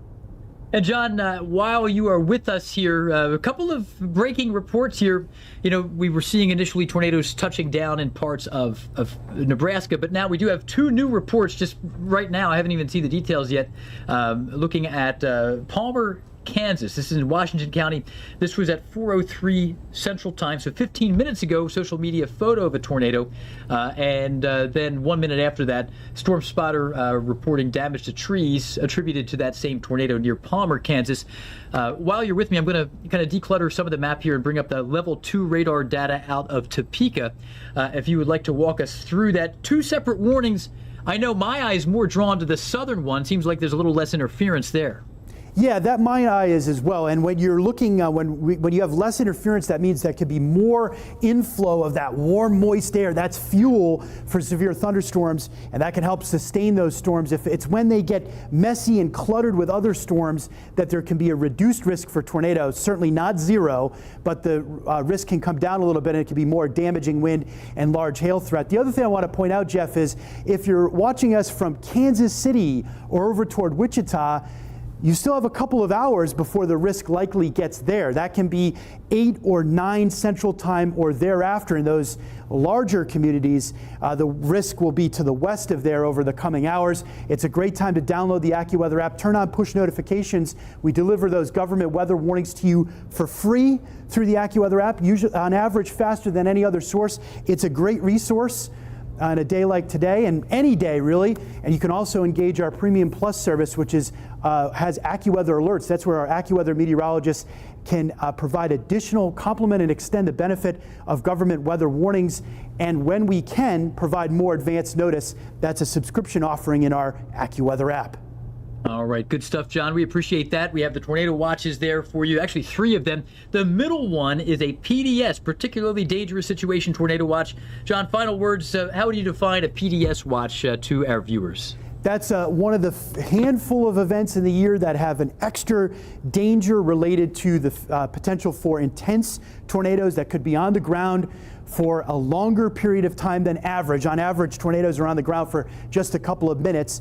When we talk about the risk for long track or intense tornadoes, those are the ones that can do significant damage. Of course, any tornado is dangerous, but the ones that are more intense and that are on the ground for a longer period of time pose an even greater risk to lives and property. All right, AccuWeather Chief Meteorologist Jonathan Porter. John, thanks so much for being with us here on our YouTube Live simulcast. Very exciting. Good to be with you. Yeah, thanks, John. Likewise. All right, let's take a look at a couple of the reports here where we're dealing with, again, some nasty wind-related reports in parts of Nebraska.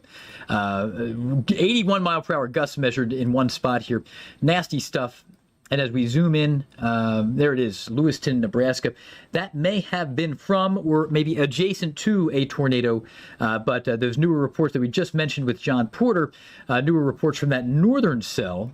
There are two of them here in northeast Kansas. I'm going to go back to the high-res radar data, and as we take you to Topeka and bring you up to the latest here, there was a bad frame. A little bit of bad radar data. So I think we're going to have to come back to that here after the next bit of radar data comes in. But you could see there were areas of rotation accompanying both of these warnings. And all right, just to show it to you once more, actually there are three areas of rotation. I'm going to step away from that form of radar data just for a moment. But there's an area of rotation here. There's another one up north of Clay Center, and a third as well approaching Marysville.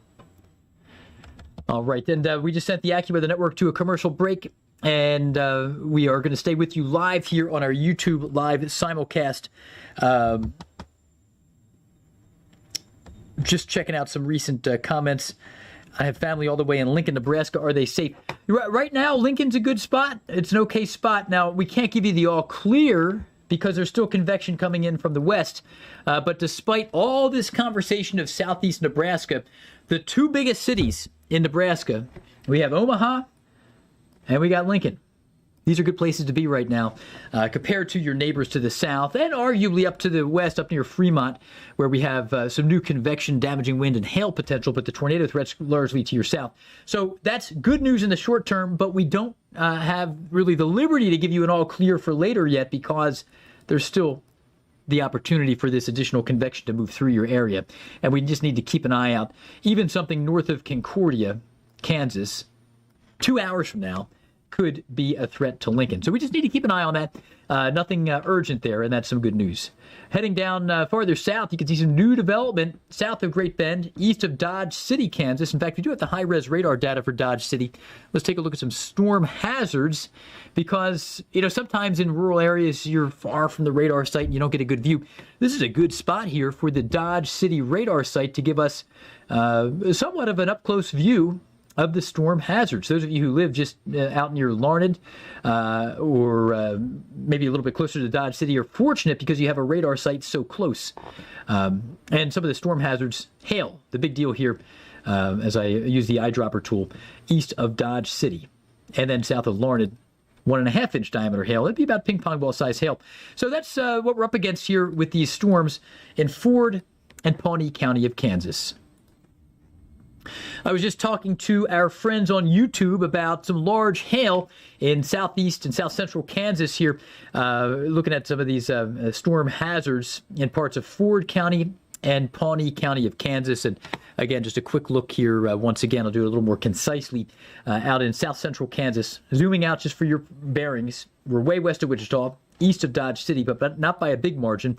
The storm hazards, a very helpful tool, and you can see, oh man, I'm seeing some white there. There were moments when we may have had even bigger hail. Let's take a look at the storm reports. What are we up against here? There's golf ball size hail in Kinsley, Kansas earlier. O'Furley, Kansas, we're giving it a shot there. Golf ball size hail and then a quarter size hail. But there were brief moments here where you could see some white pop up, and that may have been in rural areas, but when you get into the black pixels here, that's the potential for 2-inch diameter hail. So that is one of the concerns that we're up against as well in central Kansas. Heading farther northeast, though, north of Interstate 70, we're dealing with some strong and severe storms that are bringing a tornado threat between I-70 and I-80. You may recall a little bit ago we had a bad bit of radar data out of Topeka for one frame, I should say. Now we are in a better state, I believe. There's the sheer paths, that these storms have taken. Some of these traveling dozens and dozens of miles, producing continuous rotation. But the velocity is what I'm most interested in now that we have better data. And you can see we have the circulation zones turned on as well. And that's helping to highlight where we have the most obvious rotation. Outbound versus inbound, outbound versus inbound. 2 couplets in Clay County, and then a third in eastern Washington County, Kansas. We also have some other couplets up to the north here, and I'm going to switch more of a top-down view. Sometimes I have mixed feelings about these little indicators. They're nice to have, but then they can also, there's an algorithm that feeds them, and most of the time, automated stuff is good. Sometimes it's not perfect. This is doing a pretty good job of highlighting the areas of rotation, but we can sometimes do better with our own eyes with radar interpretation. So those are the areas of rotation right now that are obvious here through some mesocyclones, spinning thunderstorms here, rotation. Northern Marshall County of Kansas, extreme southern Pawnee County, Kansas, about to get into it again. Eastern Pawnee County of Kansas into northwestern Richardson County of Nebraska. I should say Pawnee County of Nebraska. That's Pawnee, Nebraska. So again, we're along the Kansas-Nebraska line, northern Marshall, southern Pawnee County of Nebraska, eastern Pawnee County of Nebraska, northwestern Richardson County, and then up into central parts of Nemaha County in Nebraska. That's where the tornado threats are at this point. I am just looking at different products here. Thanks for bearing with me here. The AccuWeather Network is going to be with us in here just in a couple more minutes. Then we're going to check out some more storm chasers and get their take on some things. But again, a lot of the one thing that's been interesting to see is the storm paths that these take. We looked at the shear track. Let's go to the hail track. Jesse Farrell and I have been talking about how that's a really good, sometimes underutilized product. But you can see where the hail has moved, and we can go to the hail swath. So this is a cool product. It shows where the hail has fallen and how intense it has been, and in the black and even hints of a little bit of white there, that grayish white, in parts of Edwards County of Kansas. I'm going to zoom in so we get a little more, south of Kinsley. The city labels are helpful. We can use the eyedropper tool and it shows that this is indeed where hail has fallen. So again, south of Kinsley, maybe slightly larger than maybe the golf ball size hail has been reported. We've had some 1.8, really 1.75 inch diameter hail, but the radar data has at times suggested even over 2-inch diameter hail. So that's some big stuff. But in rural areas, you don't get as many reports, not as many eyeballs, and sometimes a farmer may witness something and they may not happen to reach out to the National Weather Service to get it into their system. And that's what ultimately then pops up into our radar display tool. So we're coming up on 4:30 Central Time. I'm just checking out some reports and some comments. People wondering about Wichita, Kansas. Wichita, you've got a couple of hours still. While you are with me here, let's bring up future radar and pulling the map down, scrubbing through this. In fact, let me do this manually so I can kind of just indicate times. So Wichita, down here, we're looking at this area, maybe around 9 or 10 p.m. The risk is significant there for damaging straight line winds. It's a little lower for tornadoes, but it is still present for tornadoes for sure as a hazard. You're not under any watches yet for a tornado. That will probably change in a couple of hours, but the action is still just off to your west. Here is our AccuWeather forecast, and you'll notice the kink on I-35, that hard bend to the east. That is Wichita. There's the label. So we have a 3 out of 4 risk, a high risk for severe weather for you. Wind tornadoes and hail possible in Wichita. Thanks for being with us here on the AccuWeather Network. We are staying live commercial-free with our friends on YouTube, and we're tracking some nasty storms in many areas. Some questions about Wichita, Kansas City. You're in the clear for now, but you won't be in a few hours as the severe risk is going to be escalating for you. Areas to the east, western lower Michigan, you're basically done with the severe risk until perhaps after 3 a.m., maybe a gusty thunderstorm, but we're facing ongoing gusty storms moving through Detroit and Wayne County, Monroe County, down into Lucas County and Wood County, Ohio, where Detroit, Toledo, and other nearby areas are facing a severe risk there. And as we look at the national map, there are areas behind all this that will actually see record lows in parts of Wyoming tonight. And there's the snow falling in parts of the high ground. It's a very dynamic storm system, and we're also facing some flash flooding near I-44 and I-70, and also parts of I-64 in areas around Illinois and Missouri. Most of this between I-44 and I-70. Aaron Jack is on the move, moving through parts of north central Kansas as we continue to track several tornado threats in this area here, and he's joining us live from Palmer, Kansas. Mr. Jack, how's it going out there? What are you observing with these storms? Yeah, so that supercell that I was tracking for a while there earlier today, for several hours, it did actually produce a tornado about a half an hour ago, just to the north of where I'm at here now, which was just south of Palmer. I was able to get right up to the tornado. Funnel cloud came overhead. Unfortunately, it hit 2 or 3 homes. But the good thing is that it only did light damage. I only saw some light, maybe some light outhouses or barn pieces flying around, and a little bit of tree damage. But it did definitely produce a tornado. I got within 10 yards of the debris cloud on the ground as it tracked along into a field after it hit some homes and then quickly dissipated, roped out. And that storm moved off to the northeast, weakened, and now I've dropped to the south, and we have another tornado-warned storm right here off to the west. You can actually see the wall cloud. It's a bit murky here off to the west, but this is the next tornado-warned storm. I'm thinking it might produce in a similar area further to the northeast here in about a half an hour or so. So we'll be tracking it. Actually, this wall cloud is looking much more ominous now since the last time I just looked at it. I was talking to you guys looking at the camera, so couldn't see it behind me, but it's definitely evolving into a menacing storm right now. Dangerous storm. We've already seen one tornado. Likely we'll see more tornadoes because it is only 4:30 Central Time here in the Great Plains, and things will probably actually start wrapping up into more of a peak threat here through the evening, starting now and later, points to the south through Kansas and into eastern Kansas tonight. Back to you, Geoff. All right, good report there, Aaron Jack. So Aaron Jack within, he said, 10 yards of the one tornado up near Palmer. And we have 2 more tornado threats just to the south in areas around the northern end of Clay County and then central Clay County as well. So highlighting both of these areas of rotation. Here's one.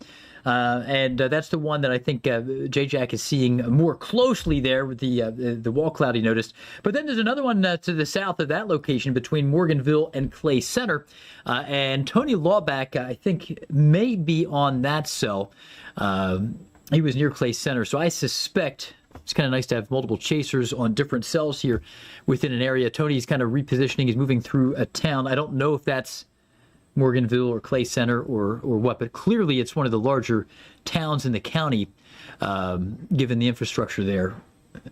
Okay, Clay Center.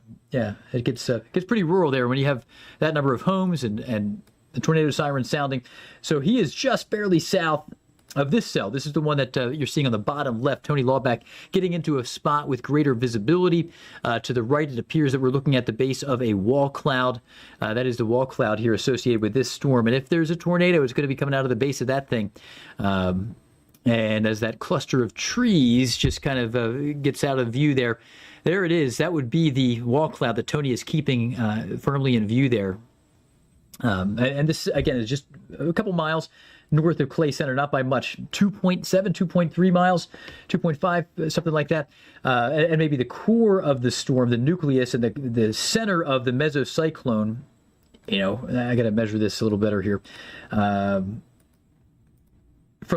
the center of Clay Center, which can't be big, it may be 4-ish to 5 miles from there. So Tony's getting a close view of this if he's presumably within a half mile of town, pulling north. I imagine the footprint of Clay Center is not that big. So again, that's it. That's the wall cloud associated with this storm. And again, it's a huge advantage to be able to see this as we're tracking severe weather in this context and marry it up with the radar data as Tony Lawback is on that cell. And J-Jack is live on the other cell. And again, he's looking at this next one. That's the bottom middle view. Up near Garfield Center, now approaching Kimeo, south of Palmer. He's located in the Palmer area. So we've got two good views of two rotating storms, both warranting tornado warnings.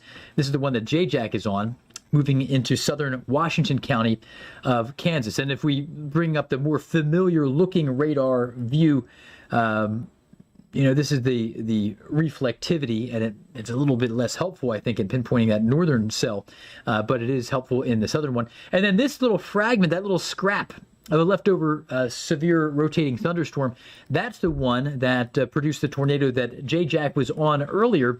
You can see that it has tracked across the area near Greenleaf, and now it's still producing rotation.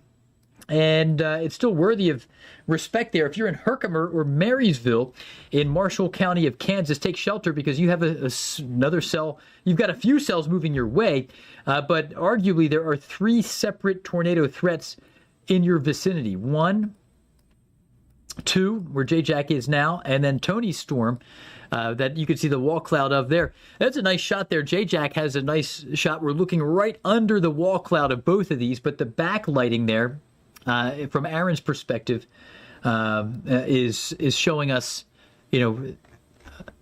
it's showing us that there is nothing dropping out of the base of that wall cloud right now.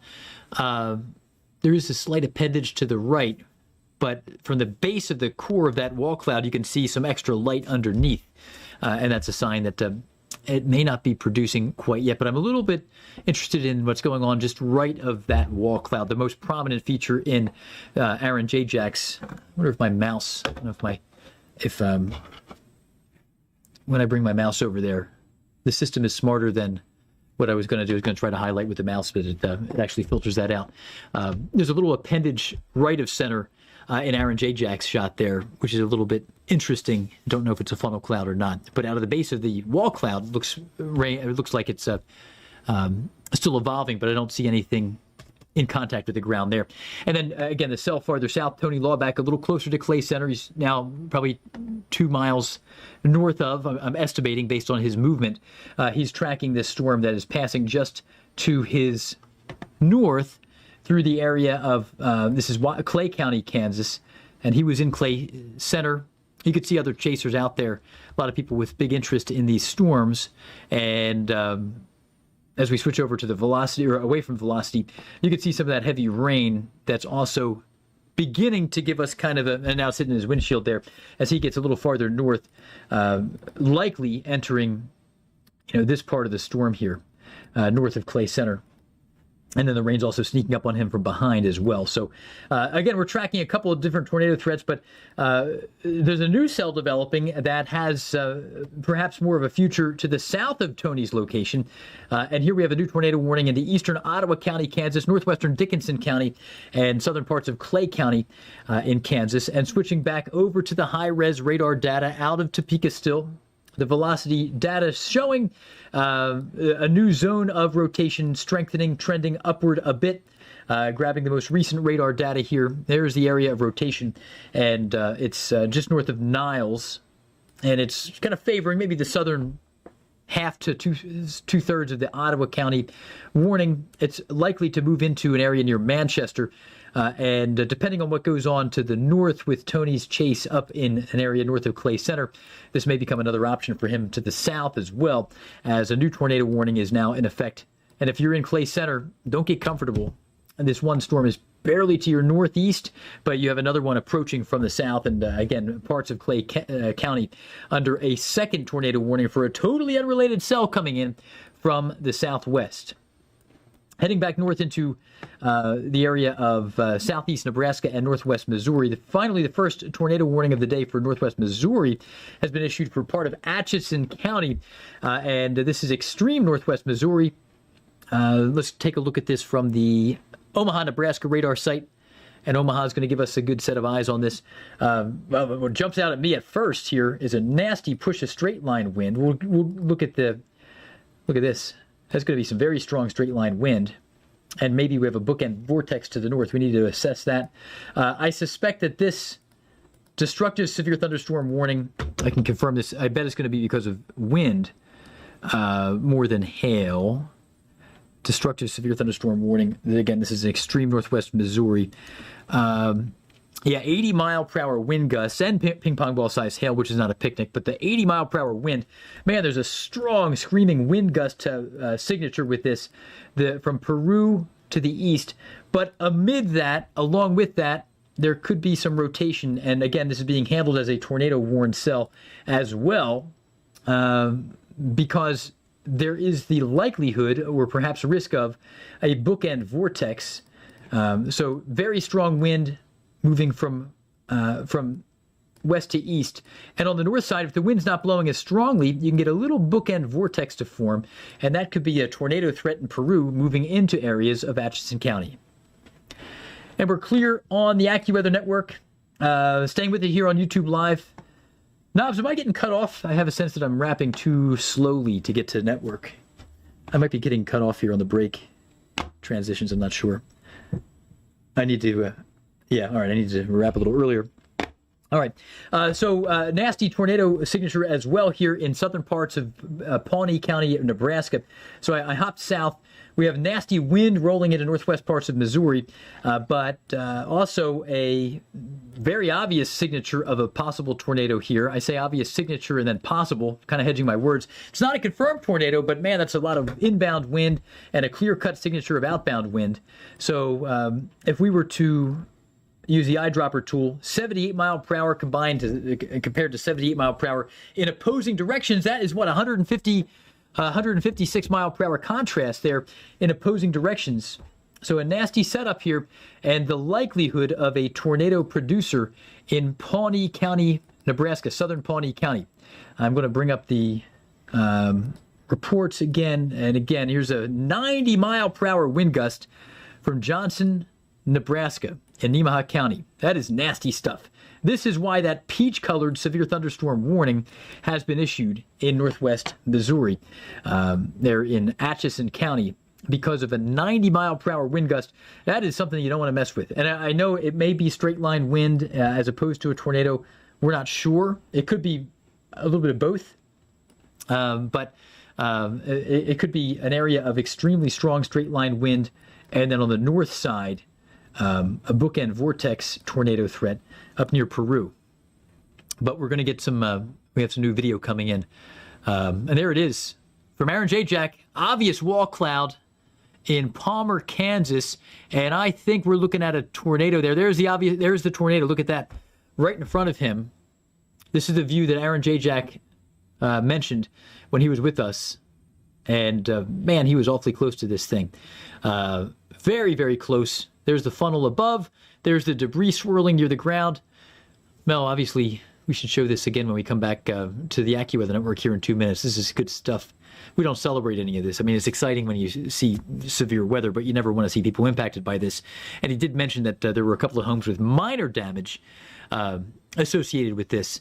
But again, nature's an amazing thing here, and in nature's fury, when we get tornado season here in mid-May in Kansas, this is what we can see. And you can see still the trace of that condensation funnel, that swirl at the ground. So that's that information that Aaron, that's the video that Aaron was mentioning when we were live with Aaron J. Jack just a little bit ago, near the cell that has now moved a little farther northeast. That was the cell that was moving through an area north of Clay Center, and that's the cell that's currently way up near Marysville right now.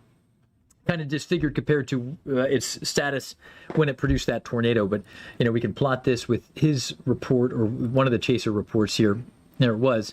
And I just want to make sure that I'm being accurate with what I'm telling you. That storm is now all the way up into Marysville, probably not producing a tornado at this point.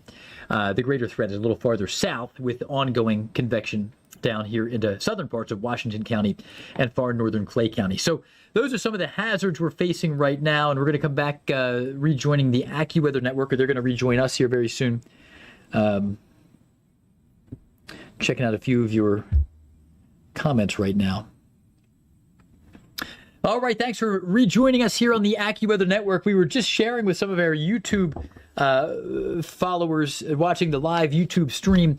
Really compelling video from Aaron J. Jack. He was with us live not long ago, and we were talking about how he was very close to a tornado that had touched down, and he tracked it for a bit.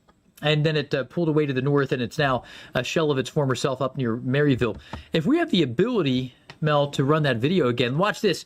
Look at the debris right across the road there, and then he turns right, and he keeps the funnel. There's that violent column of air. He turns right, and then that stays on his left. And he was very close to the quick look north there at the condensation funnel aloft. And again, sometimes tornadoes are visibly seen through two different things. It's not just one. Sometimes you get the condensation funnel all the way from the ground to the base of the clouds. That is a cloud. It's a funnel cloud. In this case, you're seeing there is a funnel cloud aloft, but the confirmation of a true, the confirmation of a true tornado is the debris swirl on the ground. So some of the discoloration in the sky that highlights that is dirt and debris getting sucked up into the atmosphere here. It's a nasty thing. So that was Palmer, Kansas, in the past 30 or 40 minutes. But we also want to go to another storm chaser who, well, you know, before we do this, and I hate to do this, we don't want to put Aaron Rigsby on hold here, but I just want to briefly mention that one cell tornado emergency just issued for Pawnee City in Nebraska. So, Aaron, I'm going to get to you very, very soon, but a tornado emergency has just been issued for Pawnee City. We had a tornado emergency last night, and here is a new one. I'm going to use the Omaha radar site. We were just looking at this a little bit ago here. Nasty, nasty, nasty area of rotation. And we had 156 mile per hour gate-to-gate contrast earlier. What is it now? Now 87 versus 84. That's 171 mile per hour contrast. 171 mile per hour conflict in the storm there between wind blowing in one direction, wind blowing in another direction. And I want to bring up another product here, the correlation coefficient. This would show us if there's debris aloft, and there likely is. It's a little bit of a broader signature than I want to say it would confirm that, but my sense is that perhaps that hint of green here is the radar showing us a lower correlation coefficient.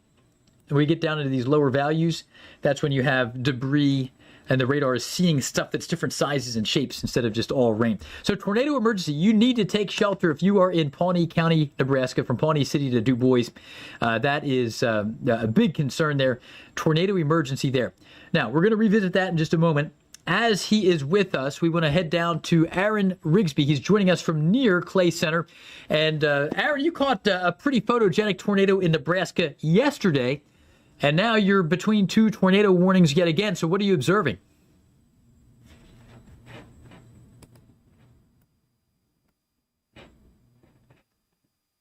Trying to get to Aaron Rigsby. Aaron, can you hear me at all?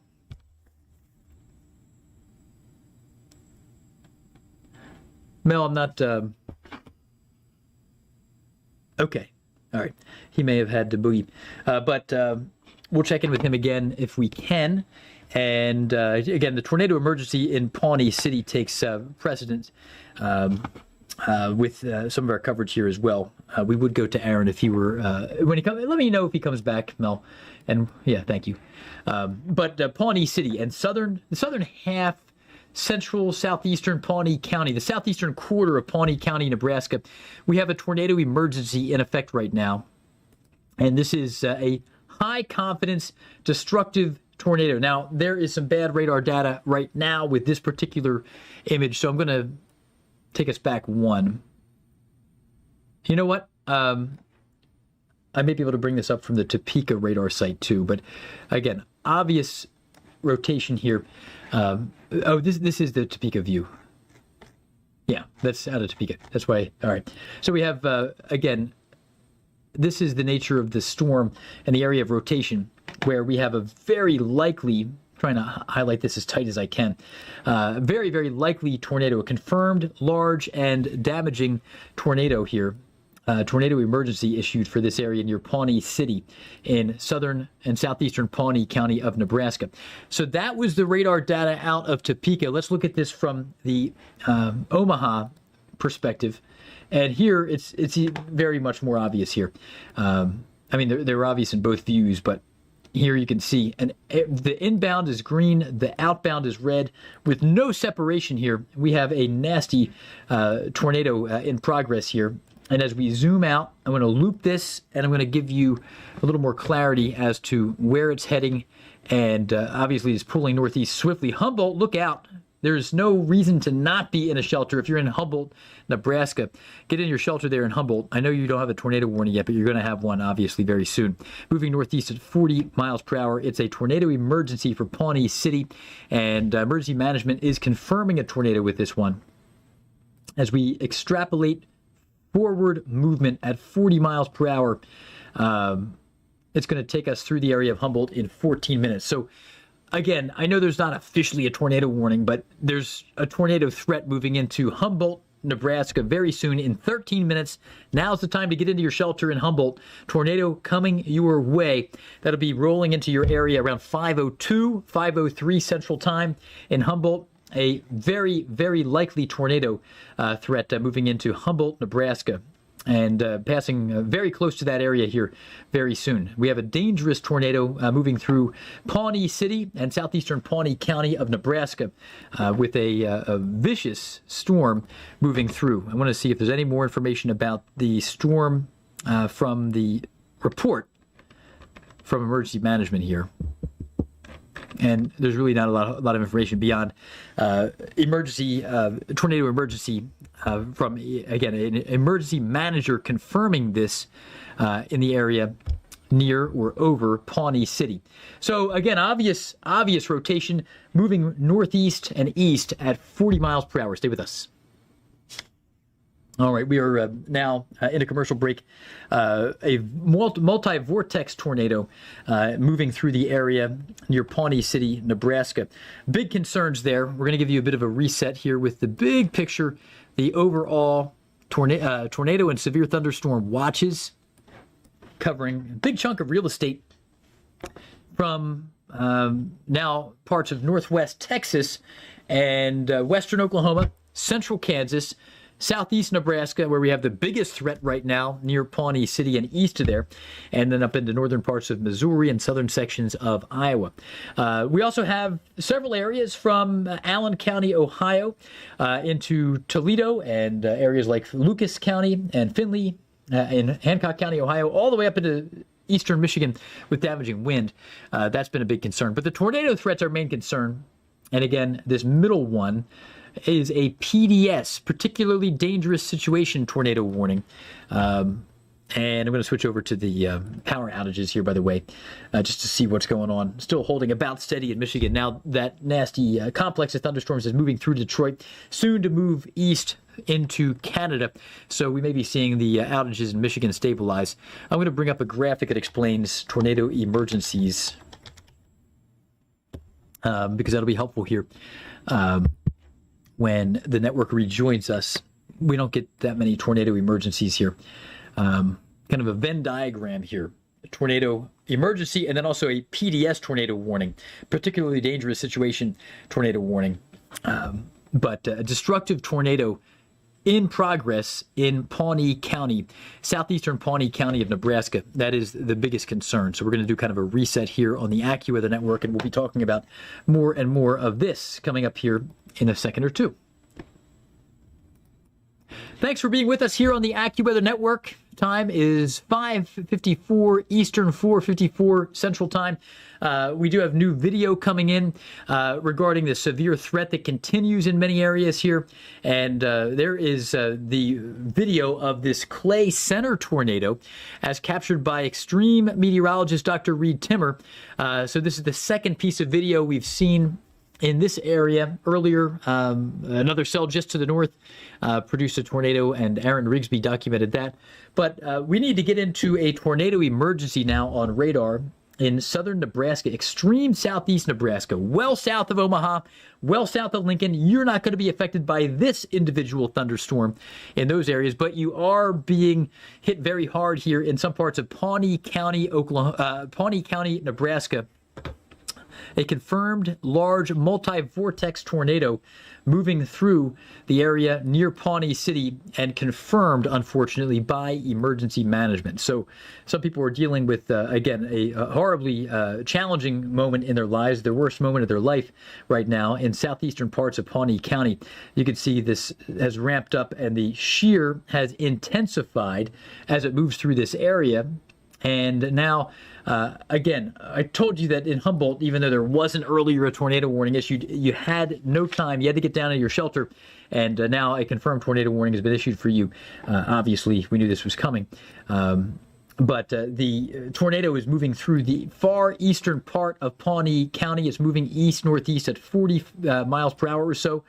And as we continue to carry this movement eastward, it's going to be in Humboldt in less than 9 minutes. That will take us into around 5:03, 5:04 in downtown Humboldt. Stella would be up next there in 24 minutes. So that'd be around 5:20 p.m. All right, we just sent the network to a break, but a nasty storm here moving through parts of southeast Nebraska, and we don't. This is nasty stuff. Looking at the report here.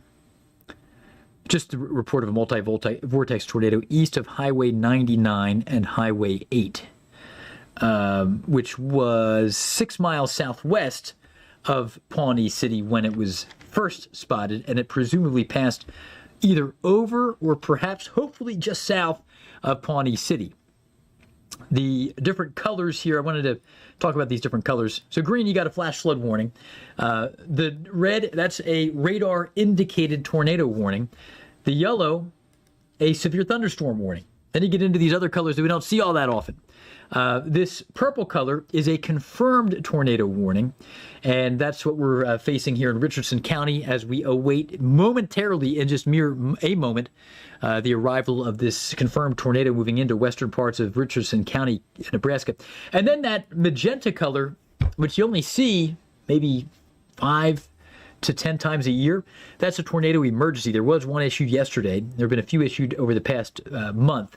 But I think we went over a year from March of last year to April of this year without a single tornado emergency.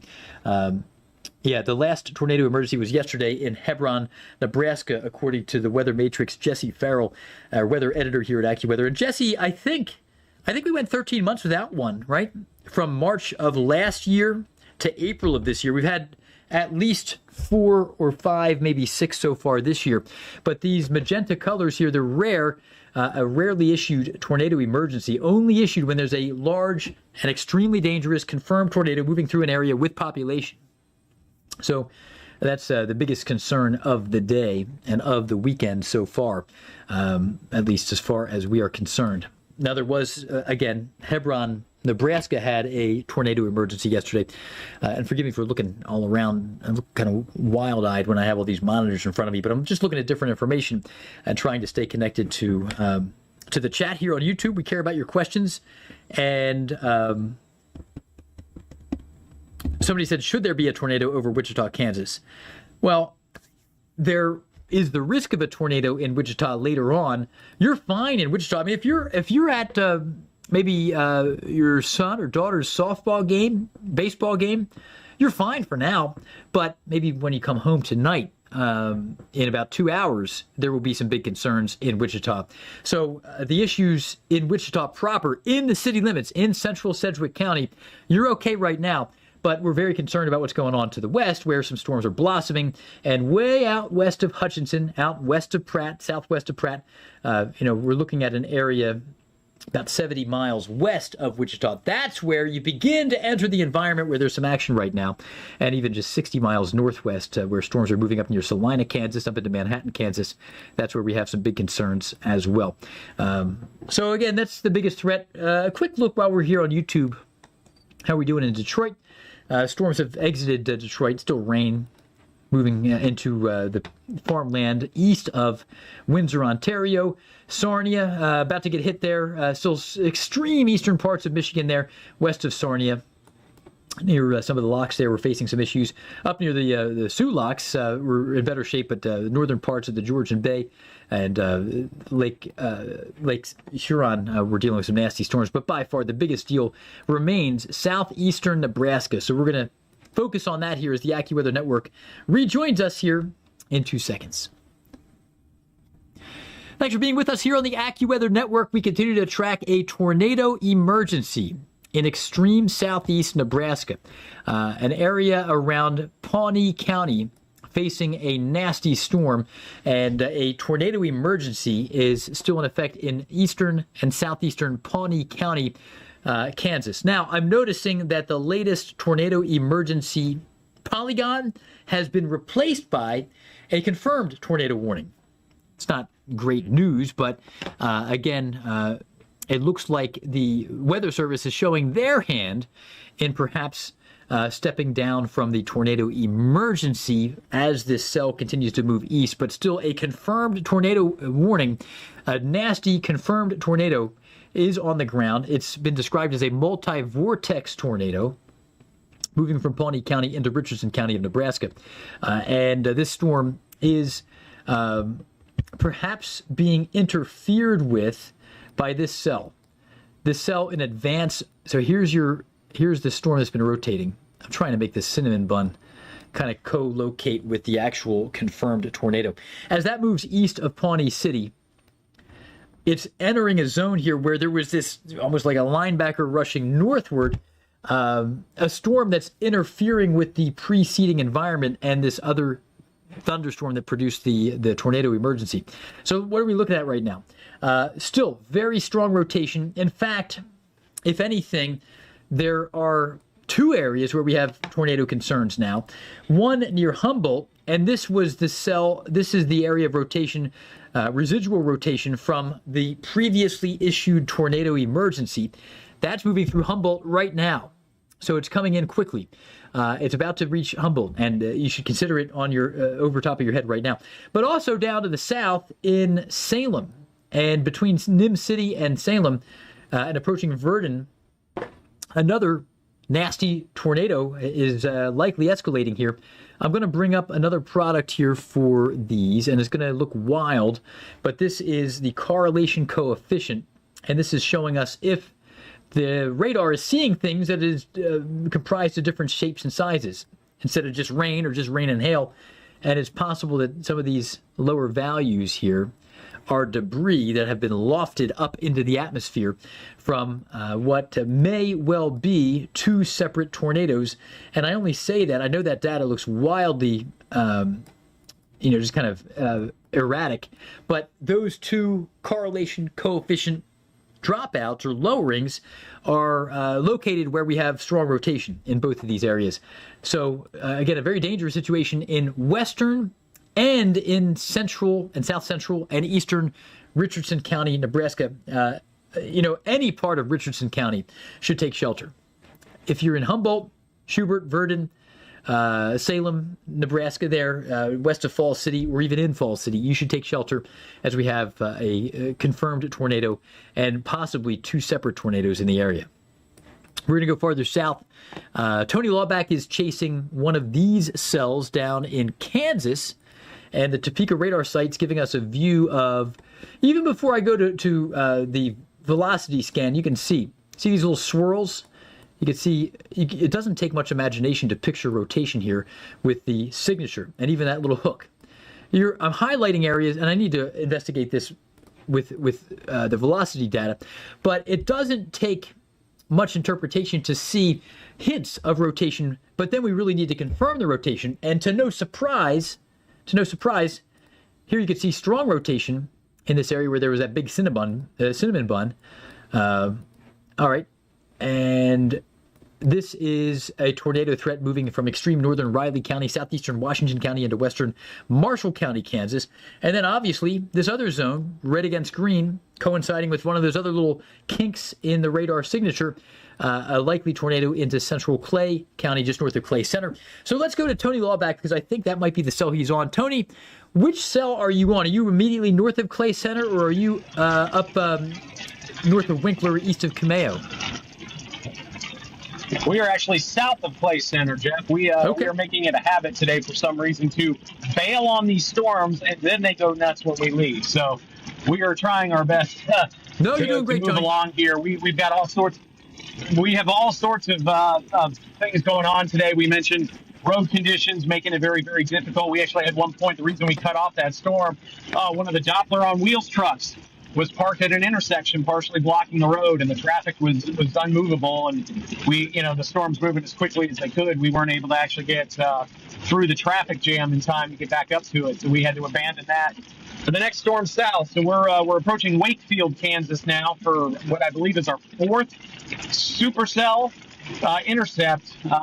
So we're trying to pluck along the best we can, but a lot of things working against us. So we're going to continue to push east, try to get out of this rain a little bit, and we'll keep an eye on these storms that continue to fire to the south, and we'll see what happens. All right. Well, we appreciate that, Tony. And we'll continue to track these, and there is more action to your south as Tony's chasing to the future of this setup here, as there is a warm, very humid environment here. We got a dry line approaching from the west, and again, an environment here in central Kansas where we're going to see new development as well. And we are facing some severe weather near Salina, severe storms pooling east of there. In fact, I'm going to bring up the dew points just to show you a little bit more of kind of the forcing in the atmosphere here. So the central north, maybe we could just do central U.S. dew points. This is going to show you the dew point gradient that's going to be pretty significant here. And then I want to show you the recent tornado emergency. Now you can see off to the west, out near Dodge City, there's a big contrast in the moisture content of the atmosphere. Dew point in Lubbock, 17. Dodge City, 52, but transitioning downward. But just north of there, it's much lower. And then we have that moisture-rich air in advance of this, a dew point of 70 that's like subtropical air in Kansas City. So it's east of that transition zone where the severe weather is going to be threatening. Let's go back into southern Nebraska here. This is a nasty setup. The recent tornado emergency has been allowed to expire, but we still have a confirmed tornado warning. And as we bring up the high-res radar data here, we're facing some pretty nasty stuff. Again, there was a cell merger. One storm came into the other from the south, playing interference a little bit. Sometimes that can be good, disrupting rotation. Other times it can lead to an enhancement in the rotation. And at this moment, the cell that had been a tornado emergency cell in Pawnee City, going back that magenta color, you could trace that. It's still rotating, but it's beginning to lose a little bit of its oomph. At one point, we had, 171 mile per hour gate-to-gate contrast. Now, I suspect we're going to see something near triple digits, but not deep into it. All right, so double digits. We're looking at 92 mile per hour gate-to-gate contrast there. Now, to the south, it's a different story. Look at this. 68 mile per hour versus 50. Here we're at 118 mile per hour gate-to-gate contrast. So that cell that came in from the south, that cell merger, that has kicked things up. And we continue to see a declining trend near Humboldt, with the cell becoming a little more disrupted, still rotating, still could produce a tornado. Weather Service's warning says it is still a tornado. And then in the eastern part of the county, that's where I'm more concerned about a new tornado spinning up. And I suspect, if we had, I could just draw. Here's the increasing risk of a tornado. Look out near Craig. That's the area where we're going to be facing a threat. So north of Falls City, into an area near Craig and east of Straussville, big concerns of a tornado there. Up into parts of Missouri, we were concerned about 80 mile per hour straight line winds. What have we seen? There's 59 mile per hour winds near Peru. There's 62 mile per hour winds. But earlier, this was what sparked some of that conversation. 90 mile per hour winds measured in near 5 miles from Johnson, Nebraska. So nasty stuff out there with an ongoing threat rolling through far southeast Nebraska and northwest Missouri. again, it's fortunate that we haven't seen more 80 or 90 mile per hour reports, but we just need to keep a close eye. Man, I'm really, really concerned about this. Every radar frame that comes in continues to highlight the increasing risk near Strasville. I know I was just here and the same radar data was there, but when you zoom out, you see it. Again, it just is such a threat. That's different from the cell that produced the tornado emergency. Earlier, we had a tornado emergency in an area of Falls County. But again, tornado emergency was when a destructive tornado is happening and impacting people right now. That was the case not long ago. Very rare. We've only had a few of them. And again, a few of them so far this year. And we're dealing with, again, another area where we've been dealing with confirmed tornadoes. Particularly dangerous situation tornado warning is when, you have a high-end tornado warning that may not be quite to the level of a tornado emergency. So again, that's what we had earlier. But I do want to take us back in, and the shear track is going to be something that we can show you here. This is Jesse's suggestion, the shear track. You can see how long these tornado tracks have been going, or at least how long the rotation has been traveling for several of these storms. So we'll continue to track this here as we take you to a break. And we're still with you now on the AccuWeather network, seeing some new reports west of Falls City. Photo of a cone tornado ongoing south of Dawson. That, I think, was from that other cell that we have been increasingly, it's from that second cell. So again, confirmed cone tornado from this new cell to the east, the one with the threat that's ramping up in parts of Omaha's radar vicinity. It's way south of Omaha City. You're okay. Lincoln, your threat's getting a little closer. Damaging wind, hail, approaching from the west, still a county away. But if you're in Lincoln, now is the time to get that car under a shelter. If you can get it under a carport in a garage, now is the time to do it in Lincoln. If you could do it in just 10 minutes time. I wouldn't advise that if it takes any longer than that, because you have some nasty severe weather heading your way. But we are tracking, again, reports of a cone tornado down to the south. This is, man, it's plotted in a three-dimensional way. It actually was 5 miles south of Dawson. So the true location of this, I'm going to draw it myself. 5 miles south of Dawson. Just for that red dot really occurred down here. That was your tornado touchdown. And that was a cone tornado ongoing south of Dawson. It's probably still ongoing. That was reported 12 minutes ago. Now it would be east of Dawson. As we look at the velocity scan, it's a big dog here. This is a nasty storm. I don't know why there's not a tornado warning yet for the area just northeast of Strasville. There needs to be one. Presumably the Weather Service is typing one up right now.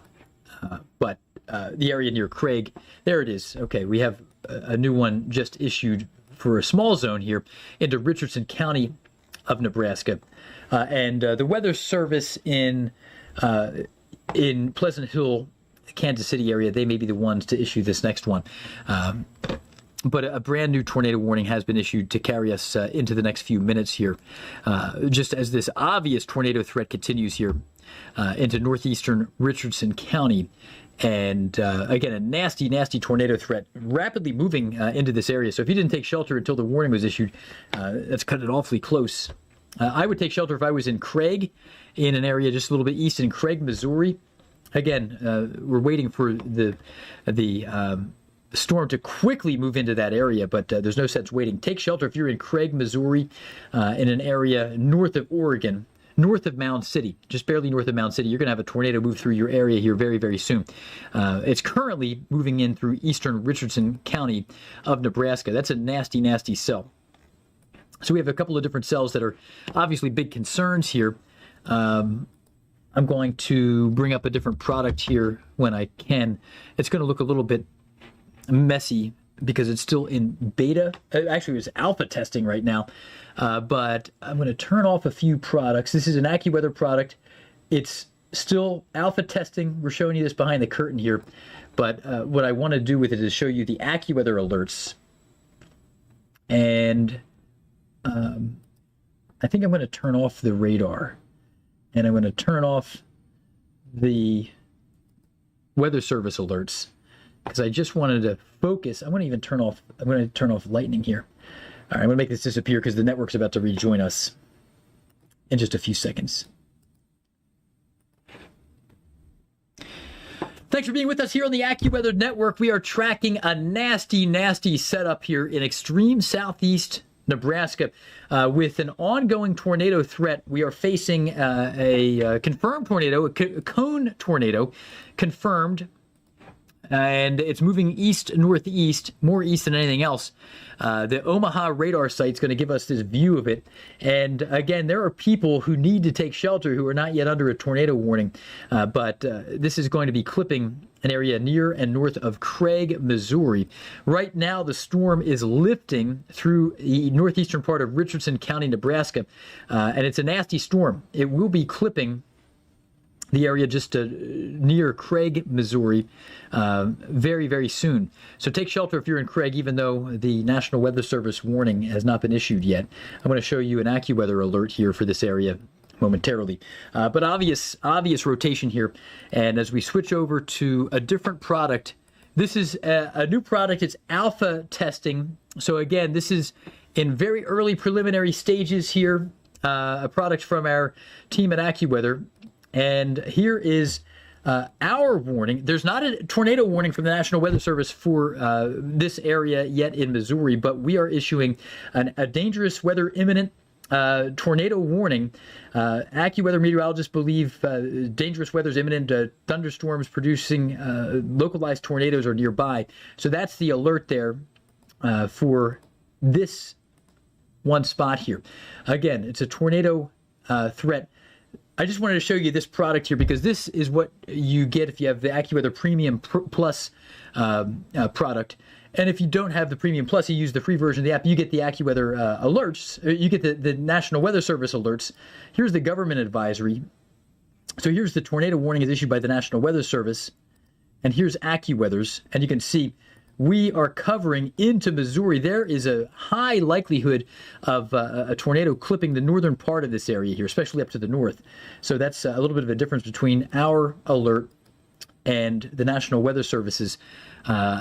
Near Craig. Craig is the area that I'm most concerned about. I'm going to zoom in. There's Craig. So Craig, still, you have an AccuWeather tornado alert for you, but still waiting for the Weather Service to issue a tornado warning. They're going to. It's a matter of time, but there's not much time to wait here in an area near Craig, Missouri, and especially north of there, because look at how quickly this storm is moving through northeastern parts. There it is. All right, the Weather Service they do agree with a confirmed tornado warning now in effect for Craig, and that is now running until 6 o'clock. So again, the Weather Service agreeing in issuing a confirmed tornado warning now for this area. But again, anybody with the Premium Plus version of the app, you've been getting that alert from us, the AccuWeather tornado alert, a little bit earlier. Latest reports.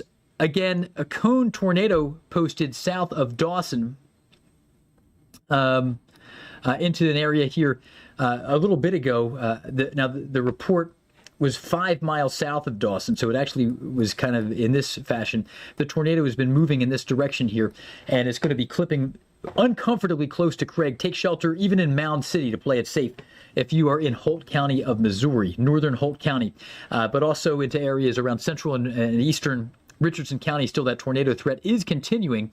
So that's a big concern, a very big concern here, as a powerful tornado likely on the ground. Earlier, a multi-vortex tornado from a separate cell was moving through an area in an area of Pawnee County of Nebraska.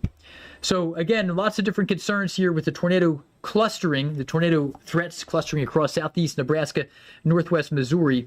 A lot of big concerns there. We want to take a look at what else is going on here, and flash flood warning in St. Louis now. Anna Azalian tracking that. I think we're going to head over to Anna in a little bit. I just want to make sure I'm not missing anything obvious.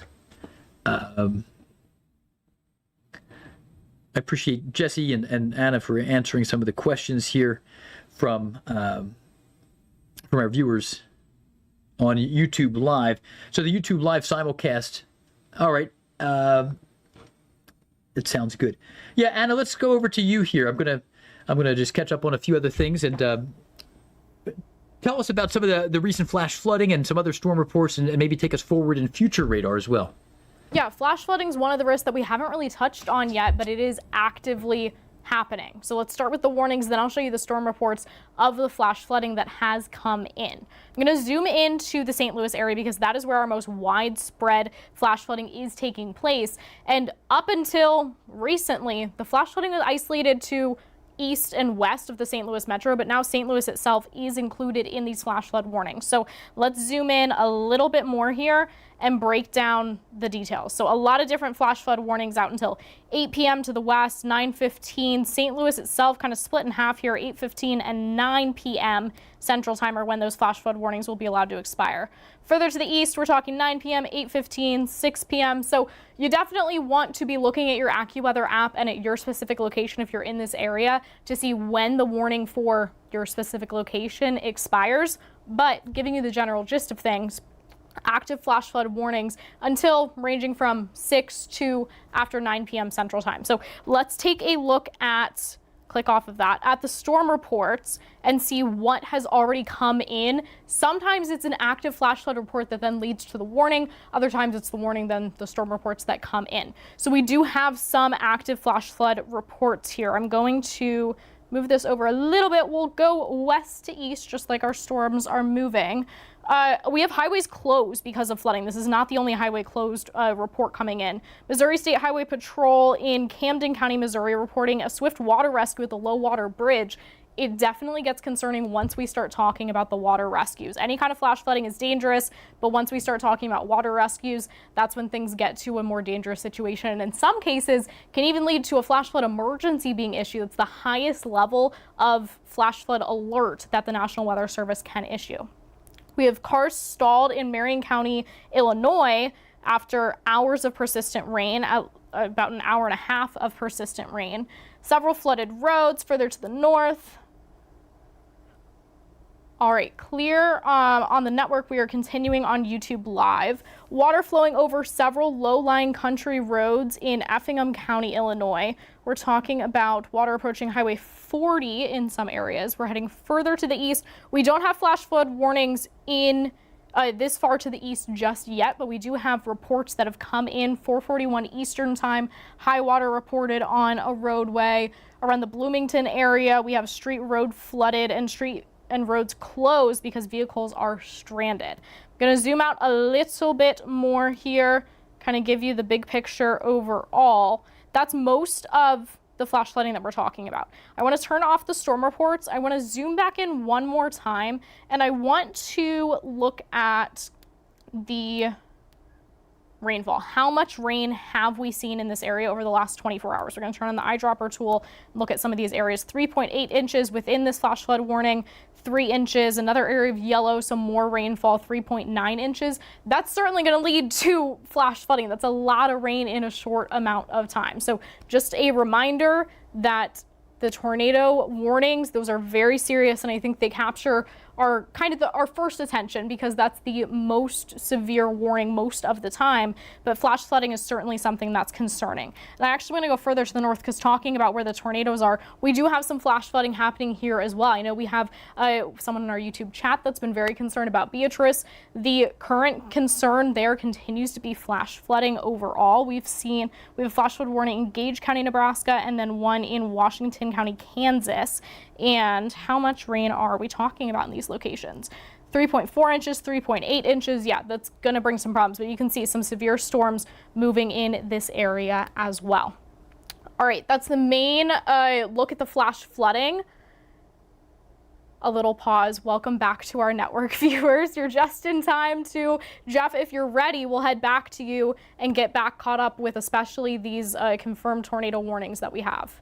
All right, pretty nasty stuff here, Anna. Multi-vortex tornado north of Falls City, Nebraska. This is the cell that our AccuWeather team has been monitoring for quite a while. And I was showing some of the AccuWeather alerts going out in advance of the National Weather Services in parts of Holt County in Missouri, for example. And now the Weather Service has had a confirmed tornado warning out for this one for several minutes now as well. The threat is very significant here. So again, we certainly are in agreement that this is a significant risk. I want to bring this up from the Kansas City radar site. We've been using mainly the Omaha radar site to assess things, but looking at this from another perspective here, you can see some very strong outbound wind on the north side and a hint of inbound. It looks like the best bet remains the Omaha radar site. And as we look at this one, there you can see the areas of rotation here, a couple of these little shear markers. But as I turn them back off and go back over just to the raw velocity data, here we are. And there was a more recent report of a multi-vortex tornado north of Falls City. There it is. Multi-vortex tornado north of Falls City, 5:15. So that's 10 minutes ago. And unfortunately, this continues to produce most likely a tornado here, as it is now moving through an area near Craig, almost to Craig. It's still west of town. It's going to be uncomfortably, dangerously close to Craig. Stay in your shelter, even in Mound City. Certainly be in your shelter in Craig and Milton and Fairfax and Dothan. That's in Holt County, Missouri, and Atchison County, Missouri, with the tornado threat continuing through this area in the Missouri Valley. And the network just went to a commercial break. It really does look like the warning, the tornado itself is moving right over the Missouri River right now. So this is the Missouri River northwest of St. Joseph and south of Nebraska City. So way south of Omaha, way north of Kansas City, about halfway between those two major points of reference. And again, big concerns in these areas as the tornado threat does continue. I'm going to check out the YouTube chat. Just want to make sure we're answering as many of your questions as we can. Wichita Falls, Texas. It's a good question. We do have concerns that far south. The Lone Ranger right now, this far south, is up near north of Altus and into an area of Greer County, Oklahoma. Nothing urgent for you in Wichita Falls. A quick glance. I want to get back to the north here, but a quick glance. I'm going to shove our future radar south, and I'm going to force it south just so you can see a broader picture. This is the high resolution rapid refresh model, which is kind of a big fancy name for a computer model that updates once an hour. And it gives us the best view of the next maybe 13 hours or so. And what you can see is, and this is a computer model, so we can bring in different computer models and show them. This is not our AccuWeather forecast, it's a computer model. Models do poorly with some things and better with others. One thing that I'm noticing is it's not initializing well with the western Oklahoma stuff near Altus. So this is a little bit shy with the action near Wichita Falls. But if there's a message here, it's that as the front and as the dry line, mainly as the front, the true cold front moves south late tonight, those of you in Wichita Falls have a more likely chance, and here's the actual front, a more likely chance of actually getting clipped by a 4 or 5 a.m. thunderstorm as it moves south. And then it may blossom into some decent rain there into North Texas. But our graphic kind of keeps Wichita Falls on the ragged edge. So we're not too concerned about Wichita Falls seeing severe weather this evening or tonight. That's the answers for the Wichita Falls question. Do we have thunder tornado threats in London, Ontario, Canada? Well, you're facing some storms, but we're going to take this farther north. And just a quick look. There's going to be some thunder and lightning there in London. And again, the storms are weakening as they move deeper into London, but they're still going to survive into your area. Tornado threat very low in London, Ontario. In fact, just because we can, I'm going to show you the AccuWeather alerts for that area. And we don't have any alerts out for you. Our alerts go through Sarnia and into Chatham. but we haven't issued anything yet for London. And again, that's separate from the EC, the Environment Canada product. That's your parallel to the American National Weather Service. We issue separate alerts as well for partners and so forth in Canada. So that's the idea. There's the flash flooding that Anna was tracking in St. Louis. But by far the biggest threat remains this ongoing tornado complex into areas around southeast Nebraska, northwest Missouri, and northern Kansas. And nasty cells here, like a donut hole hook here. We're going to go to Aaron Jack very soon. Let's do that at the top of the half hour. Is that what you think, Mel? Just so we can cleanly do it on the network? All right. We're going to go to... He's got some good stuff. Okay. Well, that's a pretty... I think he's on this cell here with this Blue Rapids risk. If I can, I'll get to him quick. I do want to just briefly attack this Nebraska and Missouri stuff, too, because that's actively producing.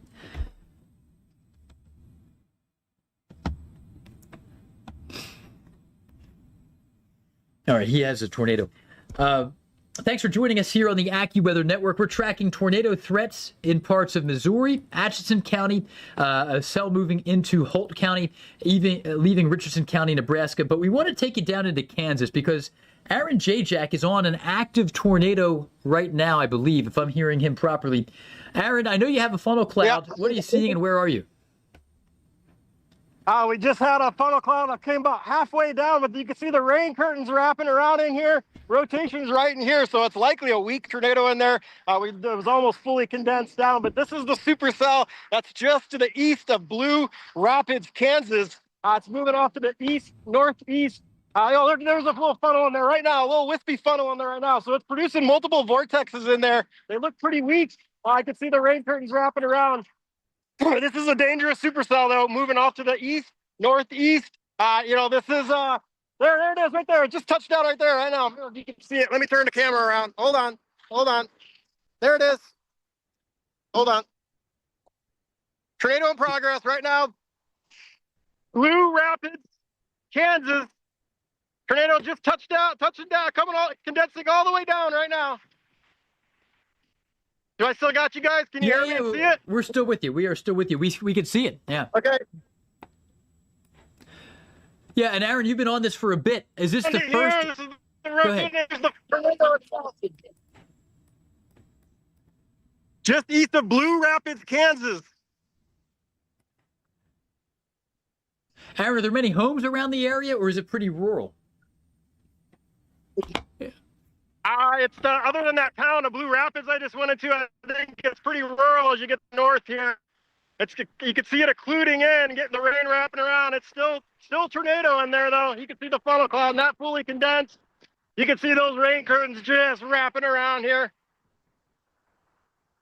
It's trying to fully condense down again, it looks like. You're listening to Stormchaser Aaron Jack live on an active tornado near Blue Rapids. This is in Marshall County, Kansas. And Aaron, Marshall County, it's one of the larger counties that touches Nebraska. So you're well north of Manhattan, west of Seneca. Have you seen much damage among any of the other tornadoes today? This is your second tornado of the day, I believe. Is that right? Yeah, that first tornado by Palmer produced some tree damage. I think to get it, I'm going to step in the car here and keep up with this thing. But I'll keep you guys updated here. It's still trying to produce. Going back to the car. All right. Well, be safe out there, Aaron. Aaron Jack, Stormchaser near Blue Rapids, barely east-northeast of Blue Rapids, Kansas right now in Marshall County, Kansas. And again, we appreciate that view. You may have noticed it's a little small. There are some cell service issues compromising the quality, and obviously we'd like to bring it as full screen as we can. At a minimum, after the fact, he'll be sharing some of that footage with us, and we will be able to show it in high definition here without any of those limitations of the cell service throttling down. Farther east, we're tracking not just that northern Kansas tornado. Man, that's a nasty one. This is what he was just on. and he'll remain on that cell for a bit, given his presentation. 64-mile-per-hour wind in one direction, 48 in the other. You add them up, we're looking at, 112-mile-per-hour gate-to-gate contrast, with the contrast there, the inbound and versus outbound. This is in Marshall County of Kansas. Now, thankfully, when I zoom in on this, I don't see a whole lot of large population centers just east. Now, I'm concerned about Reidsville. Hopefully this will thread the needle and stay barely south of Reidsville. But man, anybody from Reidsville all the way up to the community of Home, or to Beetle, or Frankfort, or Villettes, or Vermilion, or Barrett, any of these areas under this tornado warning should take shelter. Again, the risk is lower northwest of Marysville, but certainly very significant. An ongoing tornado. You're going to clip Reidsville, hopefully staying just a smidge south. But Wilfred and Reidsville. Next up here, it's moving right through Bestwall, and a tornado threat continues. So here's a recent report here, confirmation of a tornado, and that may have been from the product of Aaron J. Jack's work. Our friends at the Weather Service sometimes watch. I have some friends that work with the Weather Service, and they'll have different screens on. They may have us, they may have our competition and some other options. And when they can see Aaron J. Jack with the confirmed tornado in Blue Rapids, they can pump the report out right away. So, the streamlining of data is better than ever before. There's also likely a tornado here in southern Pawnee County of Nebraska. We've seen a few in this area in Pawnee County, but right over Bookwalter. Tornado threat for you. Switching over to the high-res radar data out of Topeka. No, let's go out of Omaha, looking north to south out of Omaha. Just want to make sure I'm giving you the best bet. Oh, no, the one that J-Jack was on, probably. I'm going to go, yeah, all right. Anna's suggesting the correlation coefficient on the storm that J-Jack was on, so we're going to bring that up here. And there is a little bit of a dropout here, just east of Blue Rapids.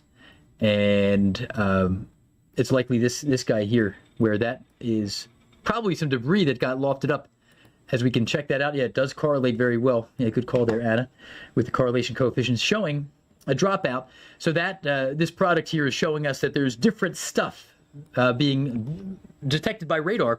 So that I know there's a lot of noise with the data, but when you have a correlation coefficient lowering, co-located with and it continues to move northeast, so it's not just noise in the data, it's moving with the storm.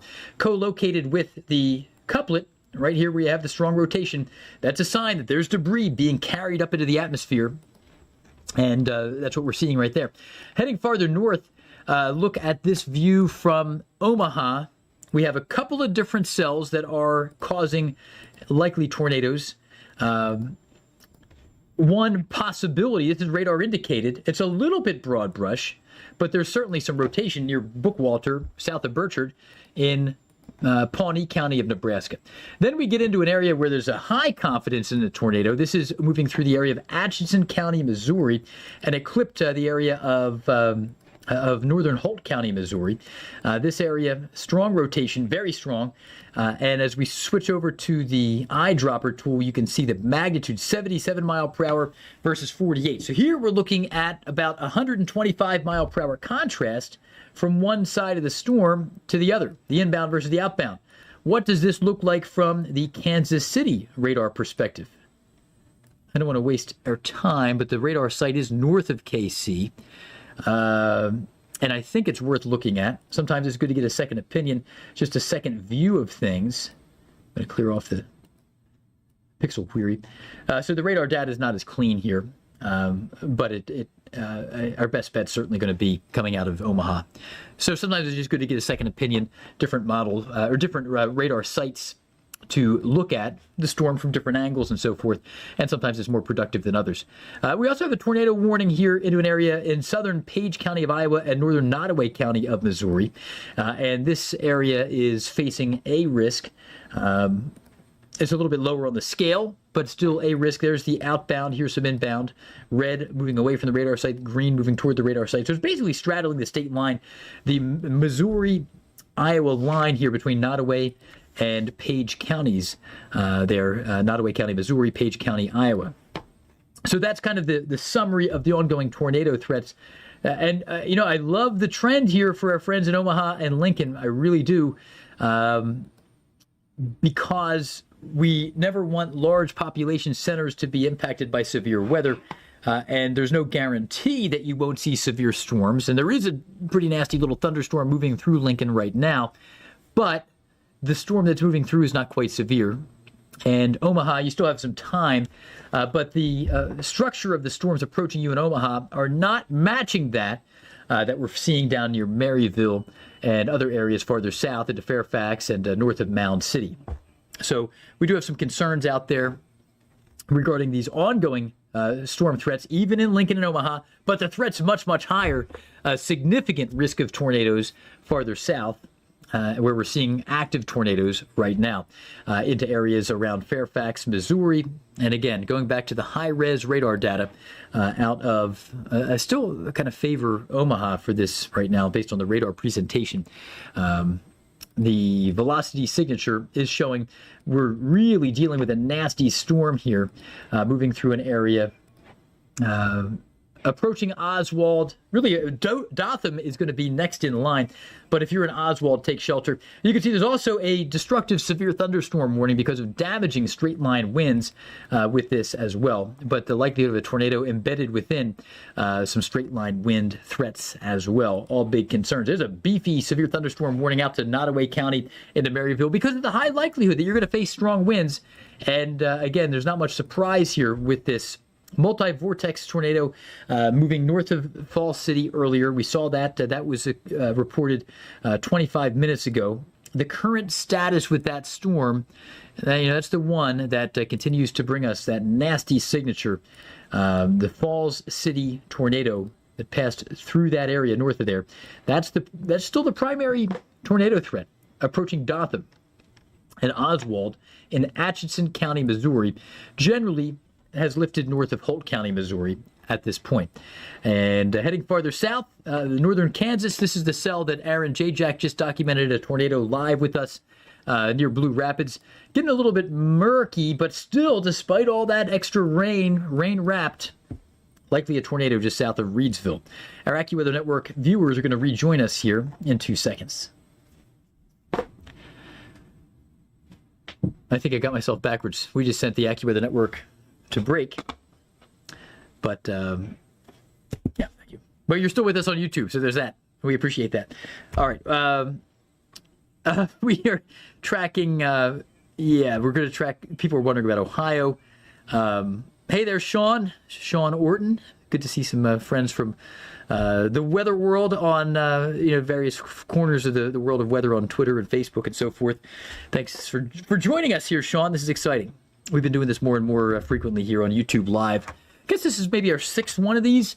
But, it's a great way to stay live commercial-free when it really matters. And we love seeing your questions because it really matters what's going on in your mind. We want to tell you what you want to see within reason. We can't spend too much time in areas far from the most severe action. We're getting some questions from Canada today, from London, Ontario, with some nasty storms approaching that area. So we've touched on that briefly, but those storms are weakening at this point. So overall, let's take you back to Wichita, the Wichita radar site. We do have a confirmed tornado moving into an area here west of Manhattan, Kansas. This has ramped up a bit. The Weather Service was pretty surgical with their precision here, kind of small scale, issuing the warning for an area that needed it, but maybe not too much larger than an area that needed it. And at this point, the storm that has been confirmed as tornadic near Wakefield, here you can see the report at 5:30, 12 minutes ago. Weather Service employee confirmed a brief tornado just north of Wakefield. So that's a high-quality report here. You got a meteorologist from the Weather Service confirming a brief tornado. And presumably that person, he or she, has eyes on it. And again, because there's a trusted observer on the ground, the Weather Service in Wichita, in Topeka, issued a small-scale tornado warning for that first report. But as we're speaking to you in real time, we're noticing, and we're in agreement with our friends at the Weather Service in Topeka here, that there is still rotation. So instead of the confirmed tornado warning, a brand new tornado warning issued seconds ago for Riley County, Kansas, and much of western Pottawatomie County, Kansas. Also, technically, a little bit of eastern Clay County here, just to be safe. This is radar indicated. So that storm spotter, also meteorologist, presumably has lost visual contact with the tornado, but velocity scan showing we still certainly have the risk. And here's the red outbound. I say outbound, the radar site's just off camera to the bottom right, and the green inbound here. So we got some contrasting flow, and by the numbers, this is going to be more modest than what we're seeing elsewhere.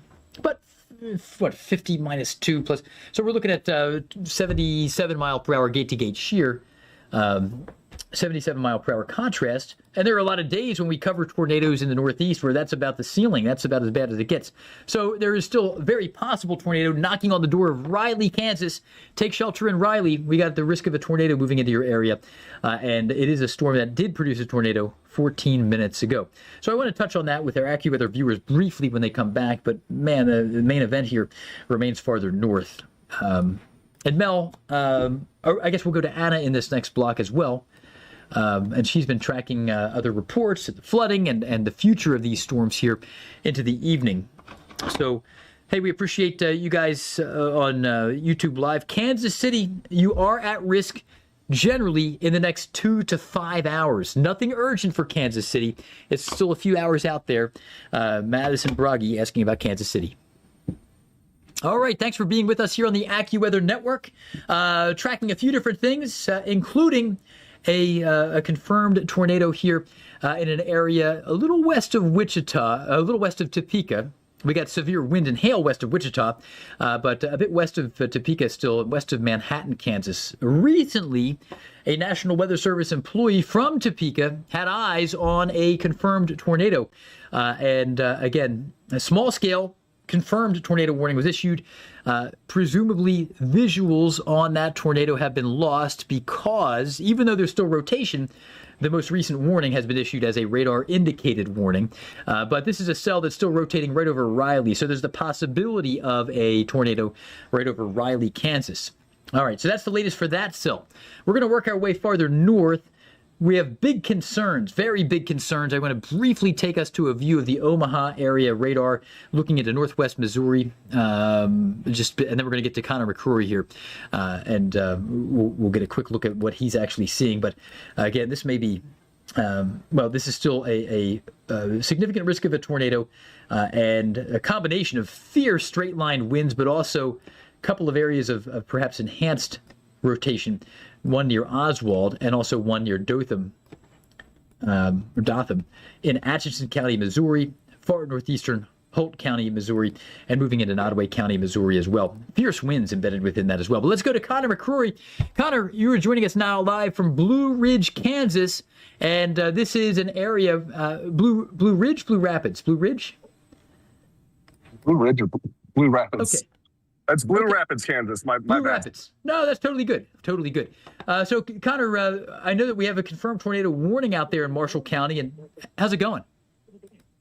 Well, it's going. Tornado definitely just passed very close to Blue Rapids and over to the north of Frankfort. We're on the backside of the storm right now. Very heavy rain. We had some pretty intense winds there as well. Didn't see any damage as I drove through town, so that's good. We're trying to get back east a little bit and get back underneath this storm. Okay, and you know, despite when I look at this with reflectivity only, Connor, you know, it looks less impressive to me because I just see a lot of rain and the previous little donut-like signature on reflectivity is lost. When I switch to velocity, it's still a healthy couplet. So I suspect we're dealing with a rain-wrapped tornado. Do you think that's the case here moving into Winifred? How's visibility around the base of this storm? I would definitely say, based off the last view that I got of the upwrapped region, that it would be pretty rain-wrapped. We were coming up from the south, and rain was wrapping all the way around the mesocyclone. So anybody who is trying to get a view of this tornado before it impacts our area, they're probably going to be out of luck. I would definitely recommend getting to shelter, not waiting until you can see it coming. Yeah, and you've been chasing for a long time, Connor. I know when the Weather Service has done some pretty good research on what leads people to actually take action. And they've determined, and my life experience seems to confirm this too, based on people who I speak with, a lot of people need two forms of notification before they take action, or two signs of trouble. Sometimes it might be what their eyes see and a warning, or a warning being issued and a text message from a friend or a family member, maybe a notification and hearing a siren or something like that. So what would you advise somebody out in advance of this storm here, given the fact that they probably won't be able to see it coming? If you're in the tornado warning, that should be all you really need to know, that you need to take shelter. I mean, these things can change. They can change their track pretty abruptly, as most people are aware. And like you said, it's going to be hard to see this coming. So if you get that tornado warning alert, or if you're following those AccuWeather alerts and you get notified that the tornado could be in your area, then that should be enough to go ahead and take those precautions. All right, great advice there from Stormchaser Connor McCrory in the area near Blue Rapids, Kansas, chasing a likely rain-wrapped tornado. Thanks again, Connor. Be safe out there. Thank you. All right, and again, we always recommend, if there's a tornado warning for you, take shelter. That's all you should need to know. I know research suggests that people don't always behave that way, but if you're tuned into us, you're doing something right, because you're already dialed into the weather, and we appreciate that. And a lot of you who tune in, you are the person responsible for the well-being of kids in your home. Maybe you have someone older in your care who has special needs, maybe who's not as ambulatory as others may be. So that's a lot of responsibility, and one warning is enough. That should be, that's how the system is. The system is designed for a tornado warning to be issued. So many ways to get that information now, more than ever before. And you should only need one way to get notified to take action. And again, I'm just kind of leveraging this rain-wrapped tornado as the fact that you're not going to see it coming. You're not going to see it coming. That's the point. All right, Mel, who else do we have? You said. Oh, we got Anna. Oh, that's a familiar face, Anna. Hello. Hello, Anna. I forgot that this was a 45 block. So take it away, Anna. Well, a little behind the scenes tidbit for the viewers. Jeff and I were talking about earlier, and it rings true right now. You lose track of time when we're doing this for hours and you're just looking at radar and looking at the latest forecast and everything. It's easy to, time goes by very quickly. If we can, to our lovely director, let's go ahead and start with my graphics, because we have some watch updates that I want to make sure people see. I've been updating in the comments. I'm not the only one commenting from the AccuWeather account in the YouTube chat, but I've been updating when the watches are expired. You'll notice we don't have severe thunderstorm watches at all anymore. It's down to the tornado watches. It's the same ones as the last time we showed you, I believe. There's no new ones just yet, but take a look at the map. Are you highlighted in red? If so, you're under a tornado watch until varying amounts of time. We have 10 p.m., we have 8 p.m., we have midnight, so it just depends on where you are. A couple other things that I want to take a look at. Hail sizes. I'm going to go through the storm reports, but we're starting to see some of those larger hail reports come in over the last hour or two. And just a frame of reference, when we talk about 1.5 inch hail, that's ping pong ball sized hail. Golf ball size hail is 1.75 inches. We get to 2.5 inches, that's tennis ball size hail. And it's all about the width, not necessarily it's round like a tennis ball. Heading to break for the network. We'll continue on YouTube. All right, for our YouTube viewers, let's dive into the storm reports. If we can go back to radar now instead of my graphics, we'll go through the new reports that have been coming in. So there's a lot going on, and I wish I could get rid of this box, but that's just one of the, unfortunate things about our system. Not everything is perfect. But I have this on the loop just so you can kind of see the new storm reports that have been coming in, because there's so many, right? It's hard to keep track. So overall, we have a couple of new flash flooding reports. We have a couple of new tornado reports, though Jeff has been taking you through those new tornado reports, so I'm going to skip over those for now. We'll talk about the hail, and then we'll get back to Jeff, and we'll talk about the ongoing tornado warnings. All right, turning the loop off, let's zoom in here. So a lot of these storms that Jeff has been covering that are producing reported tornadoes, it's not just that. Of course, that's the threat that we really zero in on, because it is so dangerous. But we're seeing strong wind gusts outside of the tornadoes. Now, when storm surveys are completed by the National Weather Service, sometimes these wind reports will be tied to the tornado. But for now, we're talking about 60, 75 mile per hour wind gusts in Rockport, Missouri. A little further to the west, personal weather station gusted to 62. Trying to get to some of the damage reports and not just how strong was the wind gust, because we are seeing some damage, though I think all of these might be just telling you how strong the wind was, which is important information as well. There can be a lag. Sometimes the damage does not get reported right away. That comes in later, so it doesn't mean there's no damage. It just means it's not in the National Weather Service system yet. Let's talk hail now. Now that I've given you the context of ping pong ball sized hail, 1.5 inch hail. Further to the north into Fremont County, we have ping pong ball sized hail. Further west, we've had some severe thunderstorm warnings, pea and quarter sized hail. So that's smaller hail to be expected with just severe thunderstorm warnings rather than tornado warnings, quarter and $half sized hail. So certainly not just seeing the tornadoes, but continuing to see some other impacts as well. Welcome back to our network viewers. Just a reminder that especially around St. Louis, we do have flash flooding as an active problem as well. But I want to go ahead and send things back to Geoff so we can get you up to date with any updates on the tornado warnings. All right, thanks so much there, Anna. And we do continue to track a really volatile setup here. Somebody just asking on the YouTube live chat, has the cap broken? Has that inversion broken? Well, it certainly has. The convection is underway. Now, it depends on where you are. There's still a cap over your head in North Texas where you probably won't see storms before the evening comes to a conclusion. But into other areas, you can see storms underway here. All these areas, that inversion has broken, and the updrafts are pushing tens of thousands of feet into the air. And that's been the case here for much of the day here to the Ohio Valley and now through Michigan as well. Now, the biggest threat has been tornadoes in northeast Kansas, arguably north central, kind of becoming more northeast Kansas, extreme southeast Nebraska, and northwest Missouri. Also, increasingly fierce wind and a tornado threat into extreme southern Iowa. I'm going to highlight a couple of the greatest risk areas here during our short time before we go to a break on the network. And the Kansas City radar site showing us what's going on approaching Maryville, a confirmed tornado warning in this area. Now, it's not yet to Maryville, but it's coming your way. Man, we're getting a little bit of radar contamination. I think we want to hop over to the Omaha radar site and give us a view from the north to the south.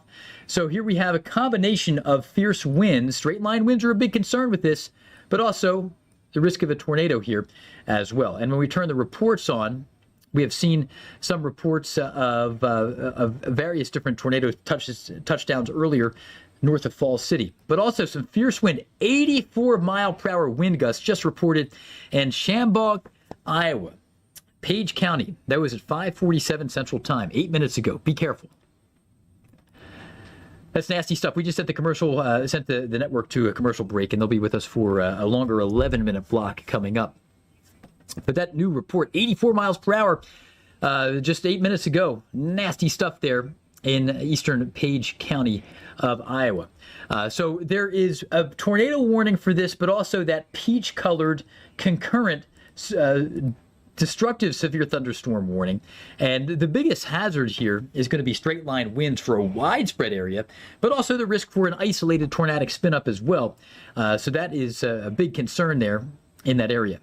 Pulling the map out, I'm going to switch over to we're alpha testing a new product at AccuWeather that features our AccuWeather alerts. These are the alerts issued that are different from the National Weather Service alerts. If you have Premium Plus, you're going to get the National Weather Service alerts right away, immediately, turning them on and turning our alerts off. They're the National Weather Service alerts.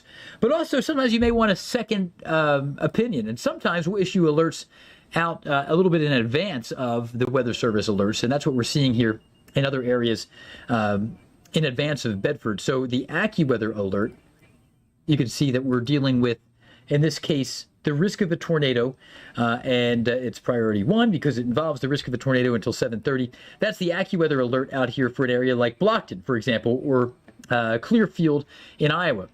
Officially, the Weather Service alert is not yet issued. Now, they're going to issue one for these areas. This is a high confidence mess of storms.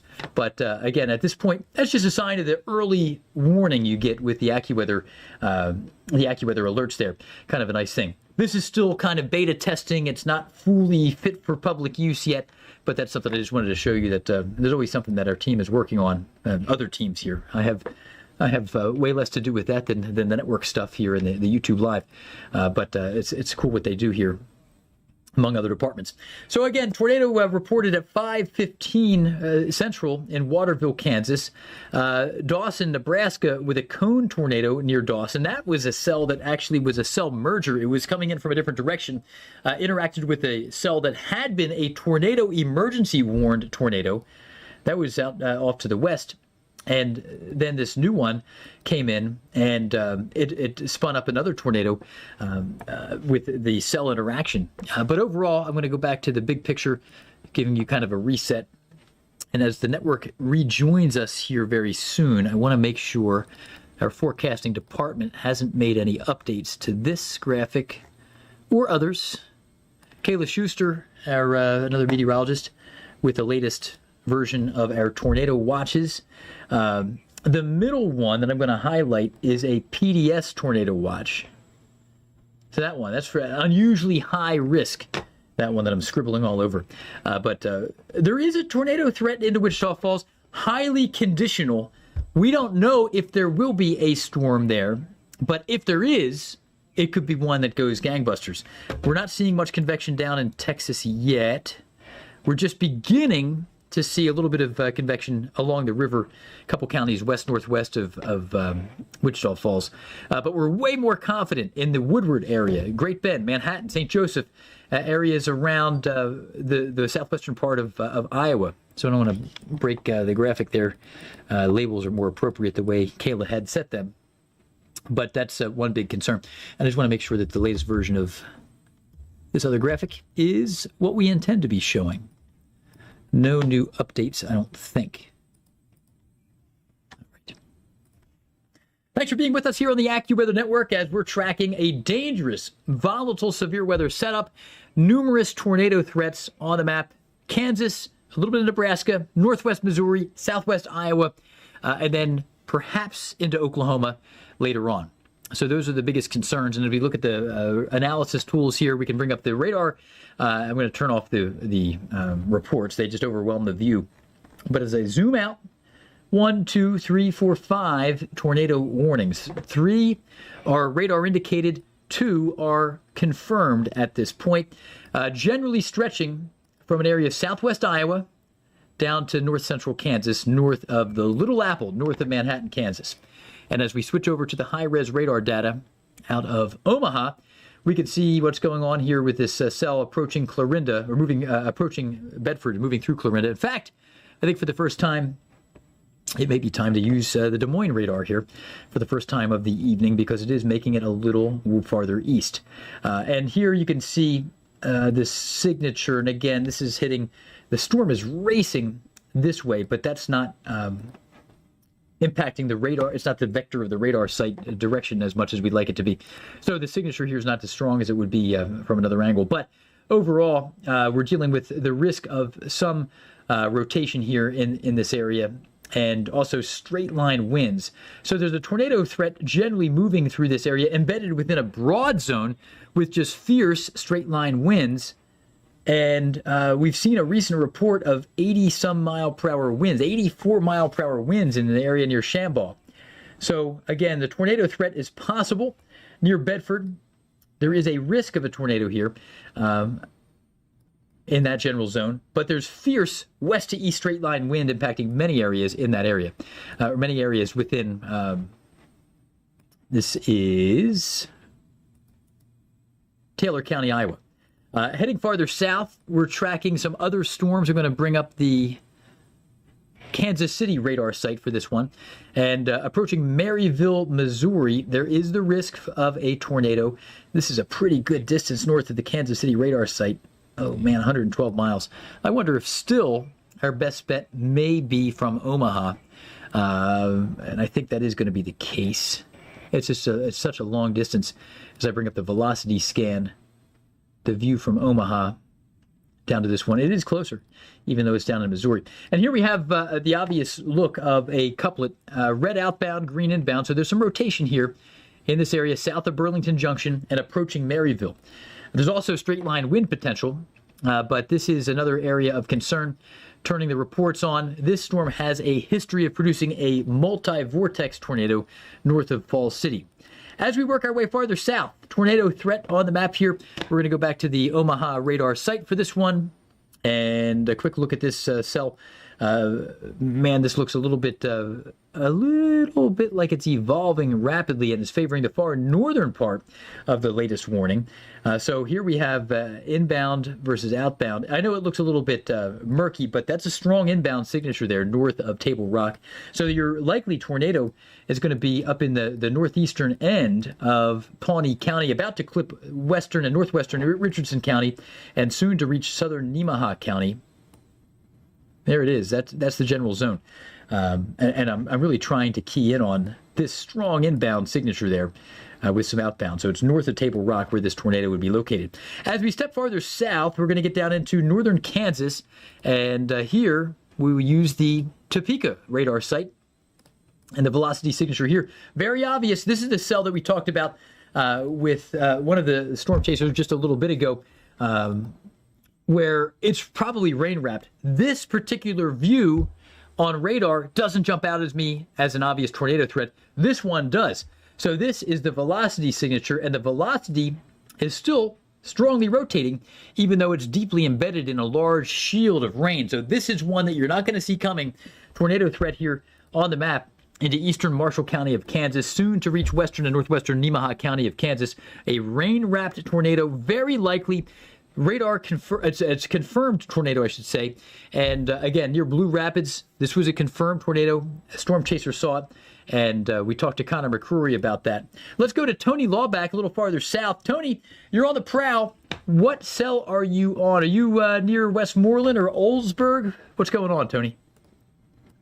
Yeah, we're on that cell on Westmoreland here. We've been kind of sitting watching the clouds come in for about 10 minutes. Of course, this thing produced a brief tornado near Wakefield after we went through. We had our backs turned as we were trying to get in position, and now the storm's kind of rolling over here. We're gusting out right now on this particular cell. I know the tornado warning still remains active, but it's very difficult to see, as you can tell on my dash camera. We're kind of buried in the rain, very murky, very hard to see much of anything. So any rotation that might be left, which according to radar doesn't look like there's a lot. It's pretty rain wrapped. That seems to be the theme right now. South of here, everything's kind of in a line, so I'm expecting a lower tornado threat than what we've been seeing up north. Obviously, we've had Aaron Jajak on a couple of those tornadoes already, and we've seen several reports on the storms further north. Obviously, a much more conducive environment up there, probably thanks to, you heard me allude to this a couple hours ago. We talked about the lack of wind at the surface where we were. As those same storms that we're not getting that wind in there. Now we are seeing those storms that are moving up into areas where there is more surface wind, more easterly wind, stronger wind at the surface, and that is where they've been producing the tornadoes. So unfortunately, we've just been about a county or two too far south to really be of any use to track any of those. So really, our focus is probably going to end up shifting more on the damaging wind and hail threat down here, as those storms are moving anywhere between 30 and 50 miles per hour, and they're moving away from us on a straight line where we have to kind of zigzag to get up there. So we're probably going to, like I said, focus our attention on the line of storms that's now approaching the Manhattan area. These are going to be the issue, I think, for later on for folks in Topeka and eventually Kansas City, as this line now extends all the way back to the west of Wichita. So different severe weather threat down here. We're going to start to change our focus a little bit, just because, again, we want to be useful to you viewers at home. And unfortunately, we can't really do a whole lot of that when we're just kind of sitting up here in the rain. So we're going to actually drop south. We're going to turn our attention down to the south again, try to get out ahead of the severe storms that are going to make work along the I-70 corridor, and see if we can't be of some use for the folks down that way as those storms continue to gather down to the south. All right, Tony, we appreciate that. Be safe out there as you head south. And there are severe storms for a big stretch of Interstate 70, Junction City, Chapman, just east of Abilene, Kansas right now. But that whole zone here, as Tony certainly would agree, that whole area from St. Joseph and deeper into the evening, Kansas City, now it's going to be nighttime by the time it hits KC. Emporia, that's Interstate 35 there between Wichita and Kansas City. That whole zone, very untapped, and there is still some fairly high-end tornadic potential in these areas into the evening. Right now, the signature of radar, the way it appears, moving into Hutchinson, thankfully straight line wind and some hail. As opposed, I say thankfully, it's never celebrated, but it's better than tornadoes. But still, public estimate of 70-mile-per-hour winds estimated there in Hutchinson, estimated to be 65, but the text says near 70. Now, it's based on a public estimate. Difficult to estimate wind speed sometimes without storm spotter training, but perhaps they've been through training. I'm not sure. Overall, though, the biggest threats do remain up in northwest Missouri and extreme northern Kansas right now. Also, parts of southern Iowa with some vicious wind. Wondering if any new wind reports are coming in here. There's that 84-mile-per-hour Shamberg wind report there. Nasty stuff. Maryville, Missouri is one area where we have an ongoing tornado threat moving in. There is a hook to this cell. We could look at this from the south and from the north. Now, the Kansas City radar site is actually a little farther for this one. That said, it is still producing a bit of a couplet, but we could do better with the Omaha view. That's the view from the Kansas City radar site, showing that it's barely north of Maryville, where this tornado threat is going to be greatest. But as we head over to the view from Omaha, north to south, it could be a little more clarity here with the nature of the rotation. You can see it's just kind of fleshed out a little bit more, a little bit less blocky, I guess I would say, and it's maybe a little more symmetrical, probably representing the overall structure of the mesocyclone, the rotating thunderstorm, a bit better. So we have rotation between Skidmore and Wilcox. The original tornado warning was in purple. You could see that, and the update, a little more precise. Skidmore, you've been trimmed out of the warning. Arco, out of the warning. The new one, it's in red. What's that mean? It means it's a radar-indicated tornado warning, but very much Wilcox, Maryville, Pickering, Belgrove, take shelter. Take shelter. You are facing a tornado threat, and there is still fairly obvious rotation there. Heading a little farther north, we're tracking an ongoing tornado threat through Taylor County of Iowa, from Siam to Bedford. Damaging straight line winds. That's a big story here. We've seen a confirmed 84-mile-per-hour wind gust out of this cell a little farther west out near Shamberg. But this one continues to move east, and there it is into Bedford. Batten down the hatches. This is some of you are gonna be out with a chainsaw this weekend in Athelston.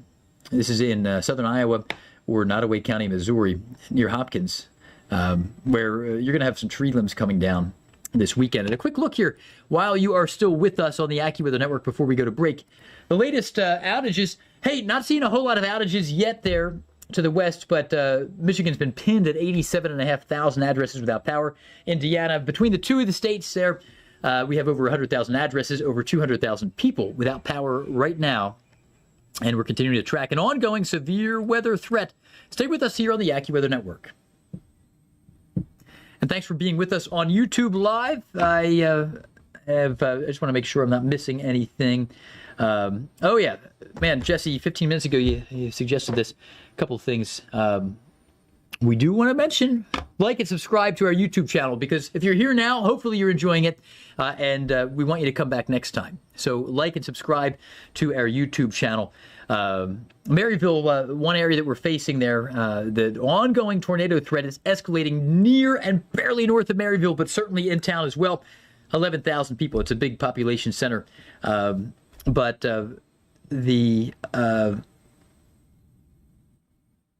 still I want to make sure that I'm not missing anything. A shear track north of Hutchinson, Kansas. The weather matrix, Jesse Farrell mentioning that here. I'm going to go back to radar here.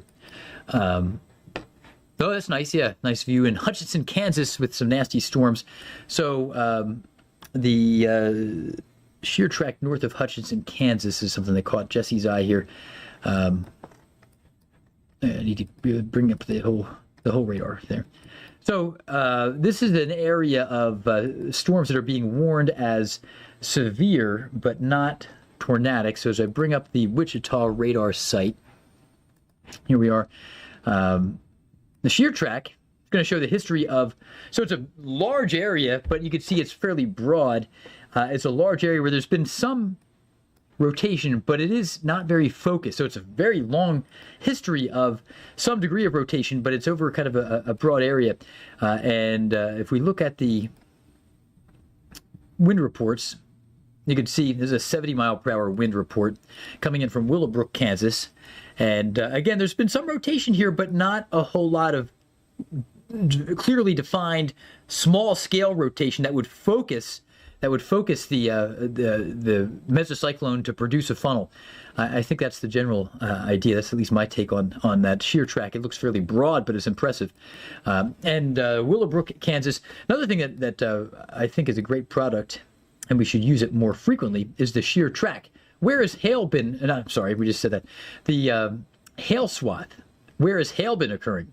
This is a pretty bold signal here of the signature of a lot of hail out there in many areas. Not seeing a whole lot of reports, but some of these are rural areas, so I suspect that some of the reports may be underrepresenting reality because they're missing population centers. We can head farther north, take a look at that hail path, hail swath product for the Topeka radar site, just out of curiosity here during this break on the AccuWeather network. And the hail swath here also showing some action. Not as impressive as farther south, really, when we compare the magnitude of the hail there at farther south.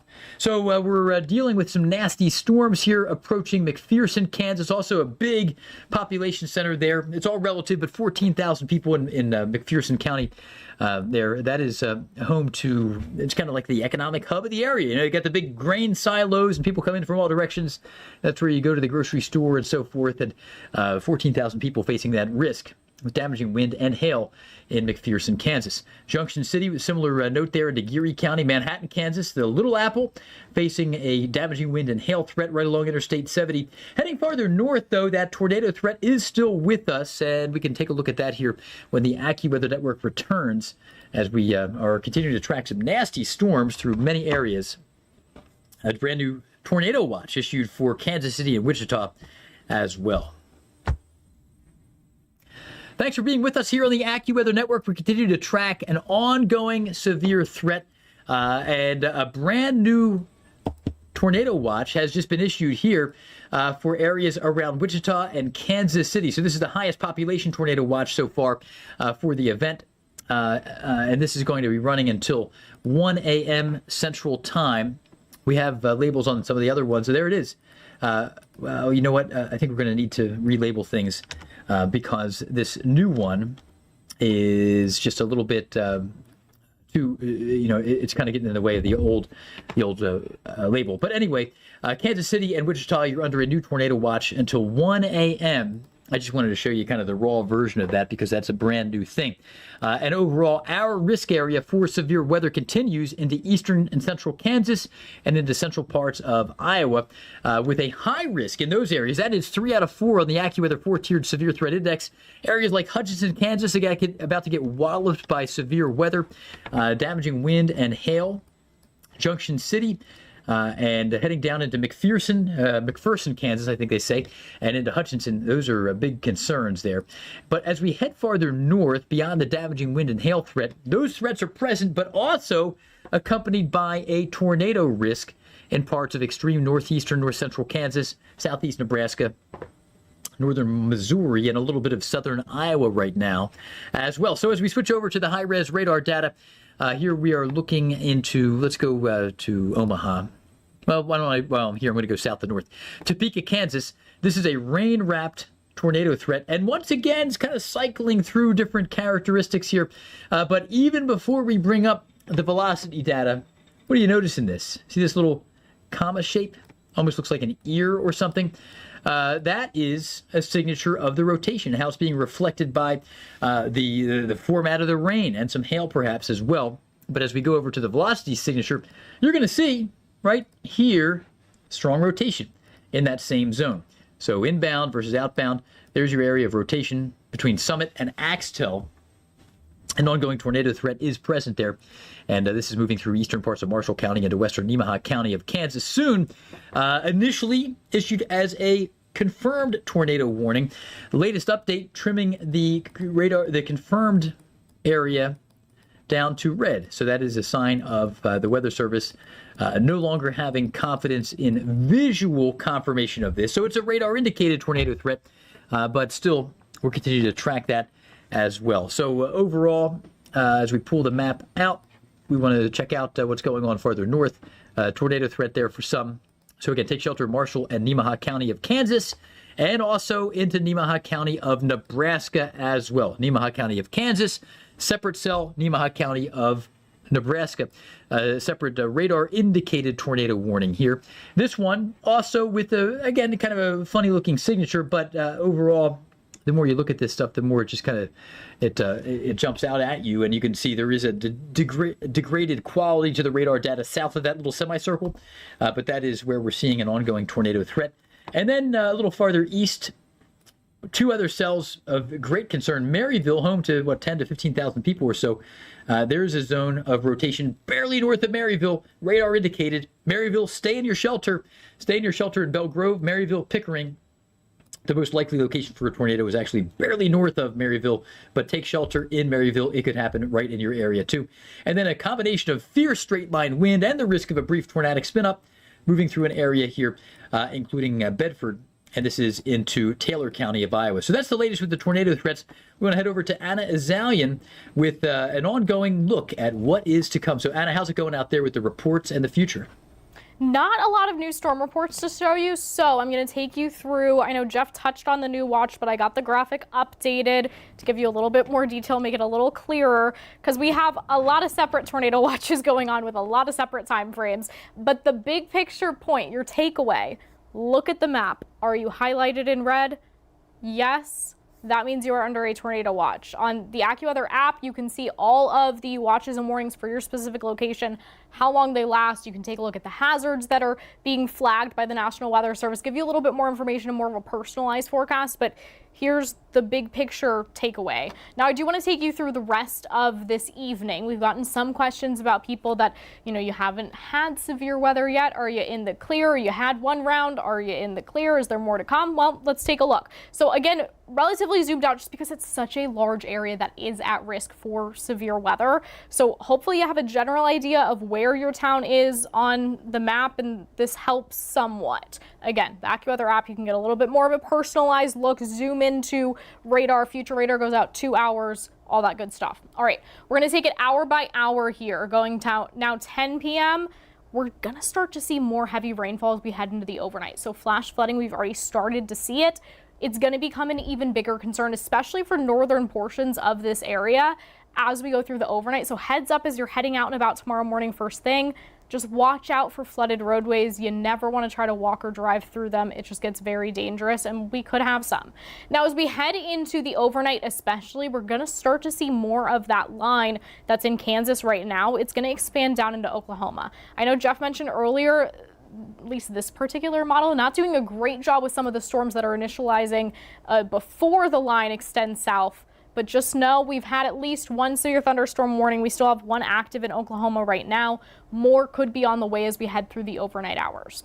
All right, we're at midnight now, going to continue on to 1 a.m. You're starting to see that line extend south even more so to 3 a.m. And this is Eastern time, so adjust for Central time because time zones. Continuing into the early morning hours, 4 a.m., we still have that line. We still have the heavy downpours. You'll notice further to the north, we have rain and thunderstorms, but we don't necessarily have as much of the severe threat. Now, for some of you, you get a renewed severe threat tomorrow because, yes, we have more days of severe weather because you know what? It's May. It's peak severe weather season. It's what we're dealing with. As we head into the morning, things really break up, and then the afternoon, things will initialize once again. All right, we are about to head to break on the network. So I'll pause for a second while that happens, and then we'll continue on YouTube. All right, YouTube, I'll give you one last look beyond future radar. Just a reminder, because the watches, just because you don't have a tornado watch right now doesn't mean that you are in the clear. Take a look at this map. Anybody highlighted here could still see a risk of severe weather. Now, some things to note, like Eastern Michigan, you had your severe thunderstorm watch expire. We could still see some rain. We could still see some thunderstorms, and you have a renewed threat of severe weather tomorrow. All right, let's head back to Geoff. I know we still have active tornado warnings that we need to give you the latest breakdown on. All right, thanks, Anna. So you have Maxine asking, can I go to a fire station to seek shelter? It really depends. It really, really depends. There are areas where a fire station could conceivably be a storm shelter that is organized by emergency management, but that's not the case in most. I'm a volunteer firefighter. I've done it for, I guess, about 17 years now between different departments, or 18 years. But I don't think any of the departments I've ever been part of have been officially storm shelters. There probably are some, but you would need to find out through your local emergency management where the closest shelters are. There is somebody named Craig Cece who has put together a really nice website that, again, it's his product. So we haven't proofed it or anything. It's his product, but he's put together a really nice website, interactive, where you can find local storm shelters. Again, Craig's a good guy. I'm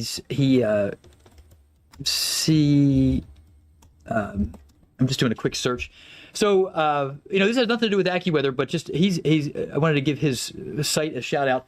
FindYourTornadoShelter.com. FindYourTornadoShelter.com. Craig's done a wonderful job with this interactive map. All right, thanks for being with us here on the AccuWeather Network, and we have lots to talk about. I was just mentioning to some viewers the work of an unrelated, unaffiliated, no relation to AccuWeather meteorologist named Craig Cece, who put together a nice website, FindYourTornadoShelter.com. If you need to know where your local shelter is, it's interactive, and it's really good for the central U.S., and there are areas where there may not be as much data east and west, but again, somebody was asking on our YouTube chat, can I go to the firehouse, the local fire station, for a storm shelter? And again, that could be kind of messy because when there is stuff going on, a lot of emergency responders don't necessarily want extra people coming into the driveway when they're trying to get their vehicles out. And sometimes they're trying to take care of other responsibilities. When there's an equally good building, maybe a church or a school or something nearby that doesn't have that emergency first responder traffic during a critical time. But your local emergency management office should have information online as to where you can take shelter. The latest here on these ongoing warnings, we have 4 separate areas with a tornado threat. 2 of these have recently been confirmed. 2 are radar indicated. Both of the confirmed tornado warnings have been revised and trimmed down, the updates indicating radar indicated warnings at this point. But we're looking at areas like eastern Marshall County, western Nemaha County of Kansas, Nemaha County of Nebraska, Nottoway County of Missouri, and then a fierce straight line wind and tornado threat into southern parts of Taylor County, Iowa. The Maryville area, that we're going to just jump in on this here with the high-res view out of Omaha, Nebraska, before we go to break here on the AccuWeather Network. Here you can see the possible tornado is right over Pickering. This is the zone of rotation, and it's approaching Orisburg. Gaynor, look out there in Nottoway County, Missouri, a tornado threat for you. All right, so that's the latest. Just wanted to. Okay, thank you. Somebody just posted a link to AccuWeather's. We did a story on Craig's website, so you can link to that, and there's a link in the chat to our AccuWeather article that will ultimately take you there as well. But we did a nice story on Craig's work here because it's kind of been his life's work to this point here, and I don't know of another map out there like that. So thanks, Jesse, for posting that, or Anna, whoever did it. What's the chance for tornadoes and super severe thunderstorms in Rockford, Illinois? Well, I would say it's relatively low. You can tell from my tone, I don't want to just give you a totally green light. Rockford, Illinois here, we're looking at this area here, west of Chicago, the bend on the interstate there. That's Rockford. And we have some risk for you. You probably have 40 or 50 some risks a year on our map in Rockford, maybe 30 or 40, something like that. So we don't expect this to be, like a life-changing event for you, but we want you to know that there is a risk of strong to severe storms later on. And a quick look at future radar here, keeping an eye out for Rockford. Here we are. You can see midnight, spotty storms begin to break out. Scattered storms begin to roll through then during the overnight. So you probably get maybe 2 thunderstorms with rounds of showers off and on. But it doesn't have the tenacious rotation that we're looking at farther west. So most likely a small-scale damaging wind threat, maybe a gust of 60 miles per hour, the type of thing that Rockford faces every once in a while in a spring or summer storm. Here it is once more if you want to keep an eye on your location. We've had questions about Wisconsin, southwest Wisconsin at greater risk. But these storms are going to gradually transition to more of a straight line wind producer overnight in more and more areas. And the area that we're most concerned about involves the tornado threat in the short term in the red zone here on our map. And that is into north central and central Kansas, really from Wichita all the way up to central Iowa. And frankly, the risk is greatest so far down this way. We haven't seen a whole lot of high-end trouble up as far north as Des Moines yet. I want to check out radar, just see the trend. Sometimes it's easy to get locked in on the tornadoes, and then you don't see the forest for all the trees. And again, I don't want to miss anything. We've had a lot of questions earlier about Omaha and Lincoln, and I continue to like the theme here and the trend for Omaha and Lincoln proper. You have a lot of traffic to your south. There's a lot of noise in the area where there have been some showers around, kind of restabilizing the environment a little bit. And the risk of high-end severe weather impacting Omaha or Lincoln every passing hour is coming down. I would drop it another 10 or 15% every hour here over the past 3 or 4 hours, just the way things are evolving. There are some severe storms north. There's a lot of severe weather south of Plattsburgh. And we're going to be dealing with, again, some more concerns there. But again, the worst of it is north and south.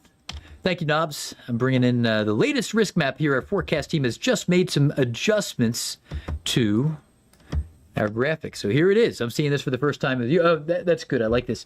So we've cleared the Michigan stuff. Most of Michigan. We just had a steamroller of a band of thunderstorms that brought tremendous wind to this. We had a gust of, 80 plus miles per hour in an area of south central Michigan. We have a very rare donut hole. I haven't seen this for a bit on our severe risk map, but that's because the Michigan risk has pushed east and it's now largely east of Detroit. So we'll show this here at the top of the half hour on the AccuWeather Network.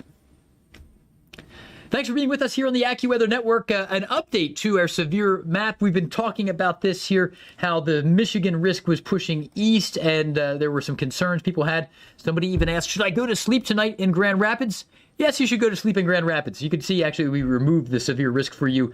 But even other areas like Chicago, should you go to sleep tonight? Yes, you should. You need to sleep. You got things going on tomorrow. But you should have a NOAA weather radio and the AccuWeather app on. So if you do get a severe warning or a tornado warning, you'll wake up and you'll know what to do. Now, there are areas where, again, we're going to have some big concerns, especially south of Des Moines and even Kansas City and Wichita.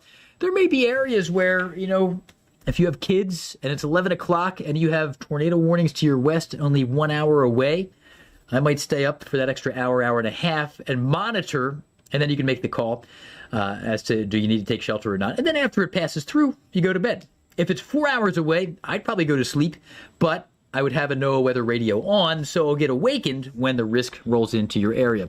And I say that, again, I don't want to be flippant about this, but some people, I realize some of you have severe concerns and worries and anxieties about weather, and it can be hard.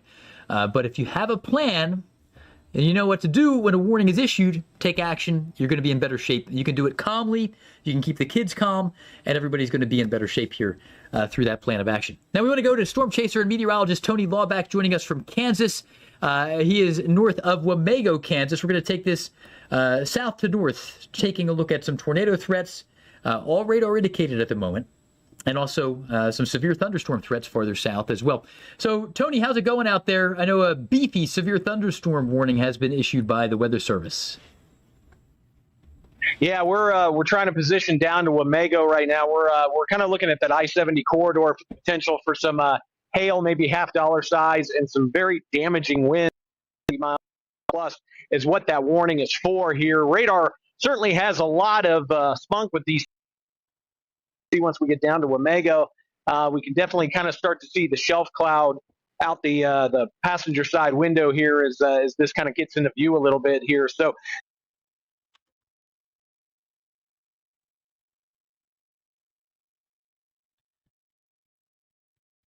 We may have just lost Tony. That sounds kind of final the way I said that. We just lost his signal. Tony's fine, but we did lose his signal, and he's in a more rural area. So if Tony's signal improves, we'll go back to him. But he is near the area of Wamego here, and this wall of heavy rain and thunderstorms is approaching him. So hopefully Tony's signal will improve. But we can go farther north to Aaron J-Jack, and now we're getting into the area up where there have been some tornado threats with the current storm. So I wonder if J-Jack is up near this Seneca area storm. Aaron, where are you right now? On that storm, I think you're talking about the same one that produced that tornado live on the network when we were east of Blue Rapids.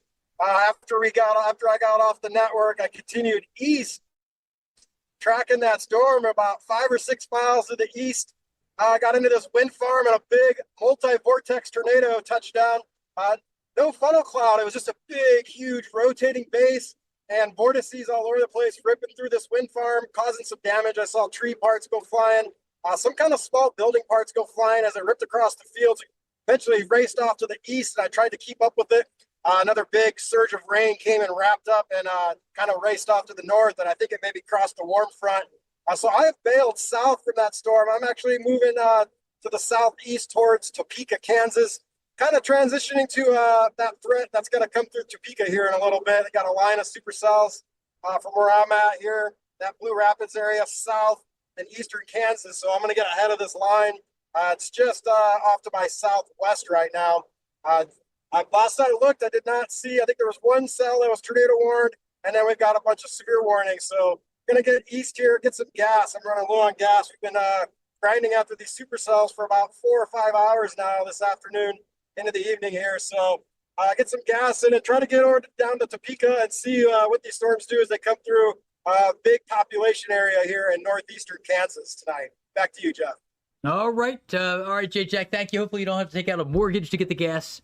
Hopefully that improves sometime soon. But overall, we're dealing with some intense thunderstorms, and there's a little notch on the cell that is off to the north here.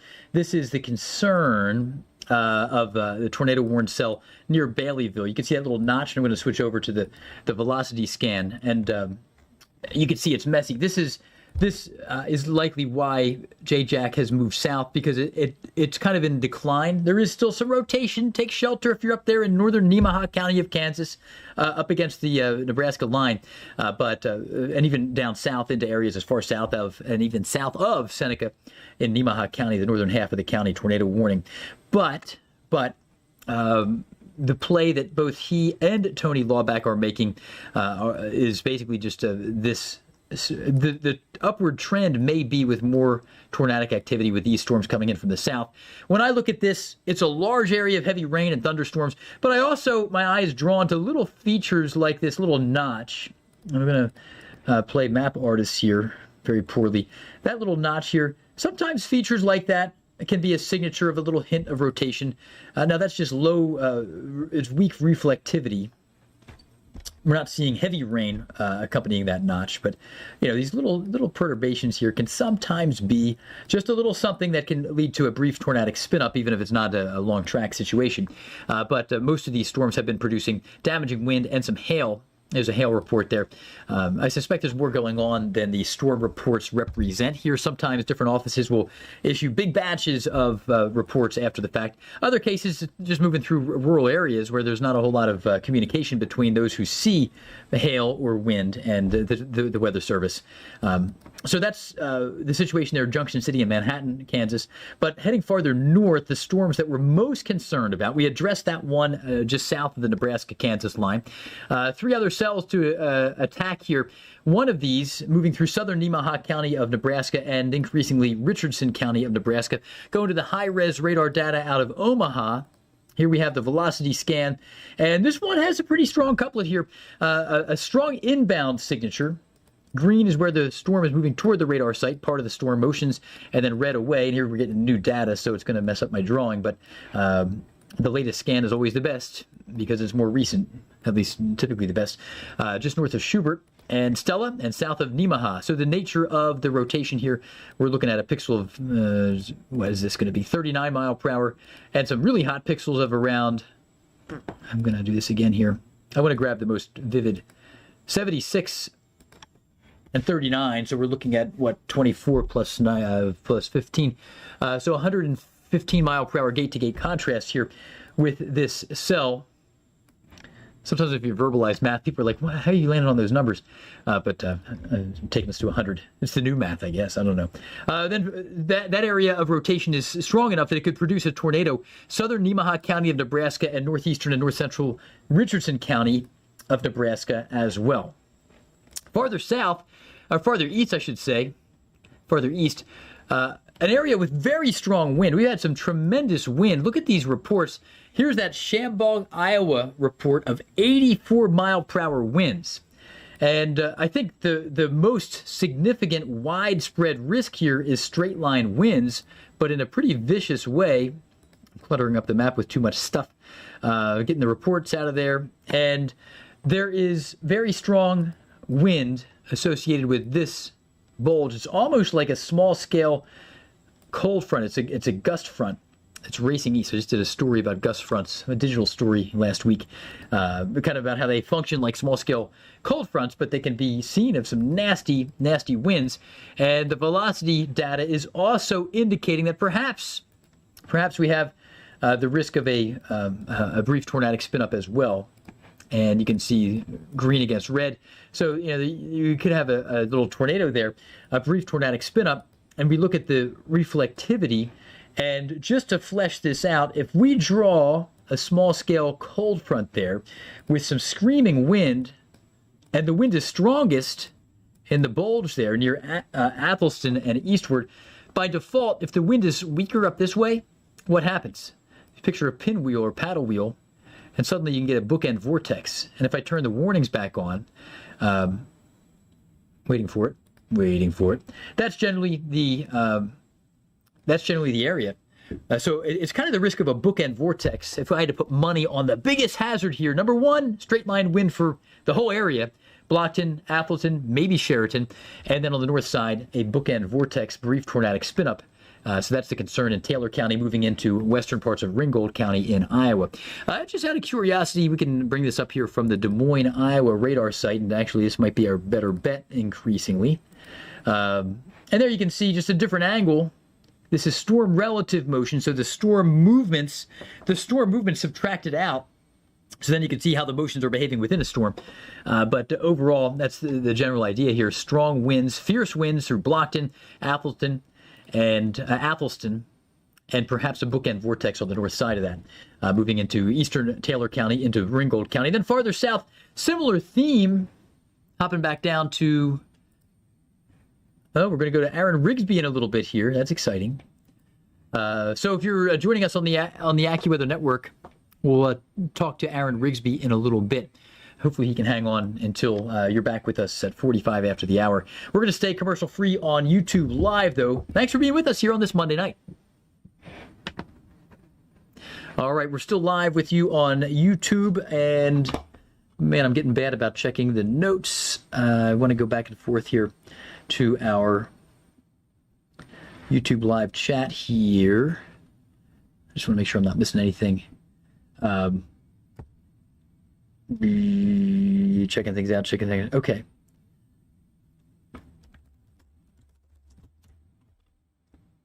I'm just catching up with the conversation internally here with our team. All right.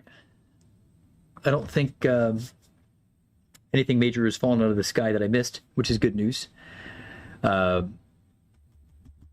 right. And I'm going to check out the... this is very informal. Any word on the conditions in Manhattan, Kansas? Let's see what we can find. Manhattan, Kansas. Just checking out some of your chat questions here. So, yeah, very heavy rain here in Manhattan, Kansas. Tony is on that cell. and bringing up the high res out of Topeka. Just tremendous rainfall. In fact, if I were to look at the storm hazards here, let's see what we can find. 1.5 inch diameter hail. I suspect that may not be widespread, but there are pockets where that may be likely. But just very, very heavy rain. And in the past hour, what has this storm done? It's dumped 1.5 inches of rain in areas off to the west in the past hour. Now, 6 hour totals. Let's see. This is better data. I don't know if it was raining for more than an hour in these areas. About two inches of rain, 6 hour totals. Again, very heavy rain moving into this area, of Manhattan, Kansas. And that's the biggest concern there. Wind, hail, and rain. I think wind is the biggest threat that we're facing. And turning on reports, here is a report. I may have too many features on right now. No, I can't click on it. Not sure what that's about. But there's been some damaging wind around. Oh, there it is. All right. 65 mile per hour wind in Ogden, Kansas. So 65 mile per hour wind. That was not long ago. That was at 22 minutes after the hour. So 21 minutes ago in Riley County, Kansas. So that is a big concern. And Riley is home to Manhattan, so just southwest of Manhattan. A gust of 65 mile per hour winds. And we're going to continue to track this through Shawnee County and other areas to the east here. Just nasty storms continuing to barrel east in that area. Possible tornadoes for the Raymore Grandview area near Kansas City. Well, the good news is there's nothing urgent. The bad news in Kansas City is that we still have you in our moderate risk area. Here's the updated look. And if you look closely, we have you in a 2 out of 4. 2 out of 4 on the AccuWeather Severe Threat Index for the immediate Kansas City metro. 3 out of 4 up north into St. Joseph and west into Lawrence and Topeka. So the risk is for severe weather. There is still the risk of a tornado in the Kansas City metro, Raymore, Grandview area, Missouri. And again, also damaging wind and hail. Des Moines, Iowa, we still have you in our high risks. Somebody's asking, is there anything going on up that way? We have said very little about Des Moines recently, and that's because there hasn't been much severe weather up there. No severe storms as far north as Des Moines along Interstate 35 yet. Strong storm approaching. We're going to rejoin the AccuWeather network here and then get to Rigsby. Thanks for being with us here on the AccuWeather Network. We've been talking with some viewers on YouTube. Des Moines, Iowa, not severe, but we have some strong storms. Riley County, Kansas, just had a 65 mile per hour wind gust. And the area around Hutchinson facing some nasty storms. And you can see a lot of hail and wind out there. Hutchinson, 1.3, 1.0 diameter hail. Large branches down, 65 mile per hour gust in Hutchinson or near Hutchinson, and then other areas around Manhattan, Kansas. Here is a 65 mile per hour wind gust as well. We're tracking tornado threats to the north, and we want to get to Aaron Rigsby. He is joining us now live from, where are you, Aaron? Manhattan, Kansas. Jeff, so I'm in Manhattan, Kansas right now, and I got some good news and I got some bad news. The good news is that the ceiling for the overall environment that was in place today probably isn't going to be quite reached, which is good news. But the bad news is there have unfortunately been multiple damaging tornadoes that have still occurred. I've personally documented multiple tornadoes anywhere from over by Clay Center, Kansas, a little bit closer to the Marysville area.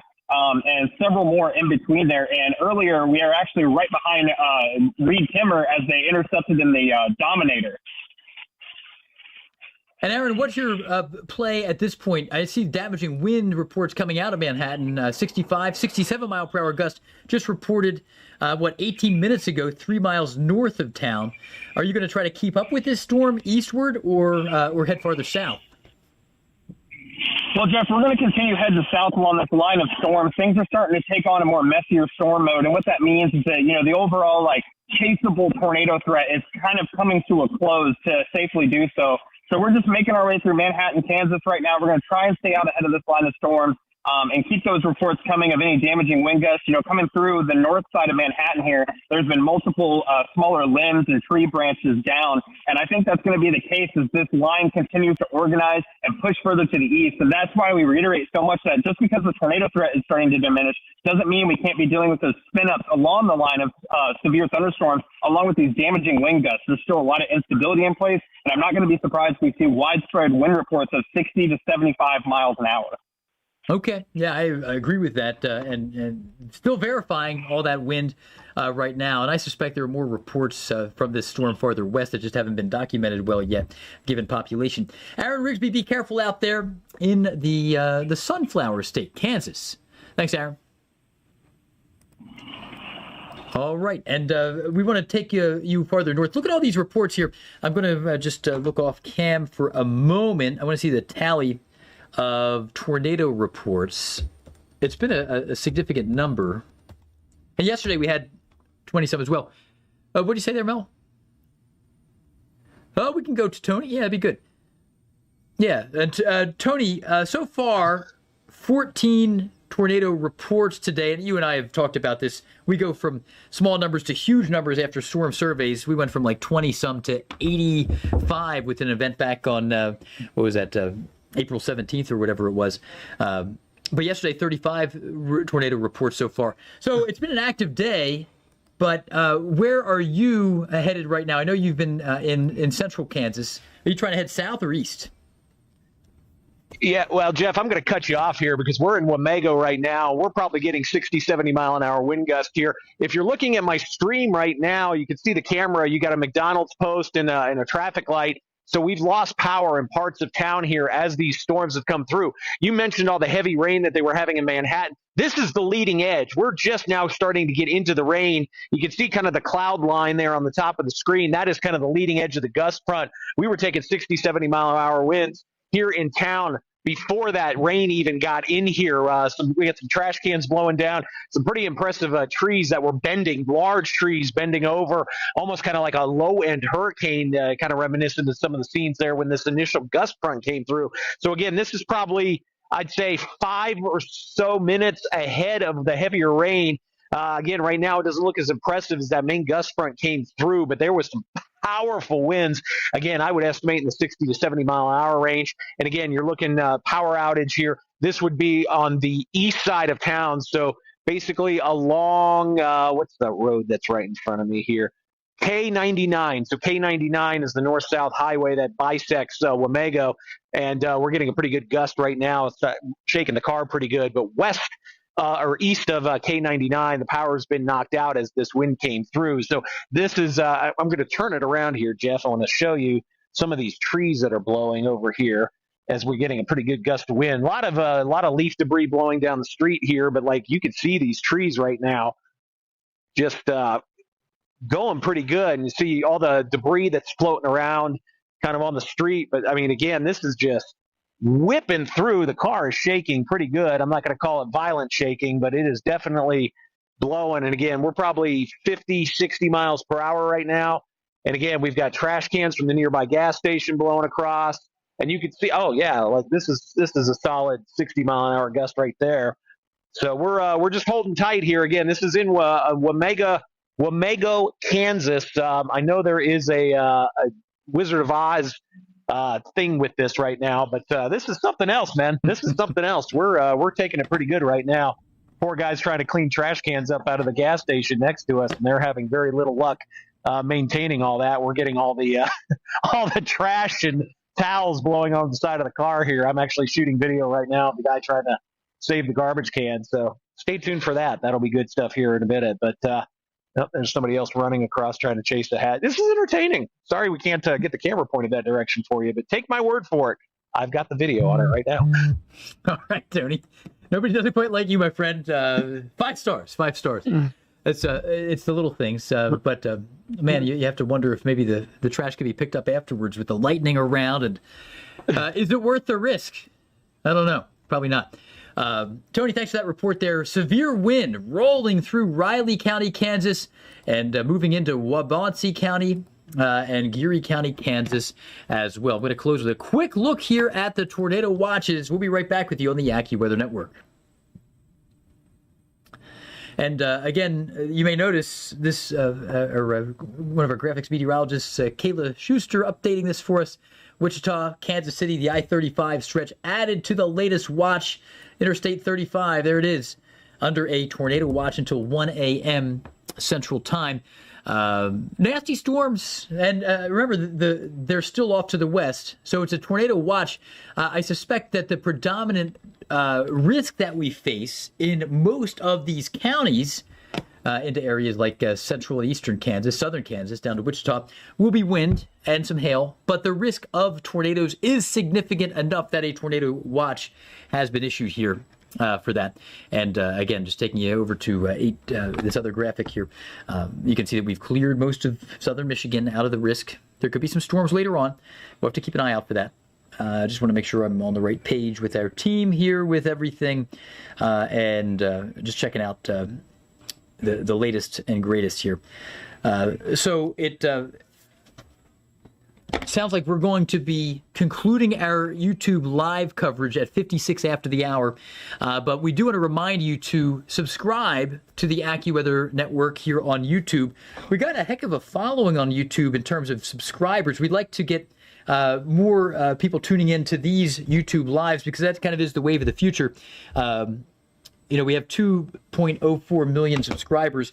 If we get enough critical mass with these YouTube lives, I think that the YouTube algorithm dumps it out to more followers. So, hey, we appreciate you guys being with us, and we're going to continue to track the severe risk.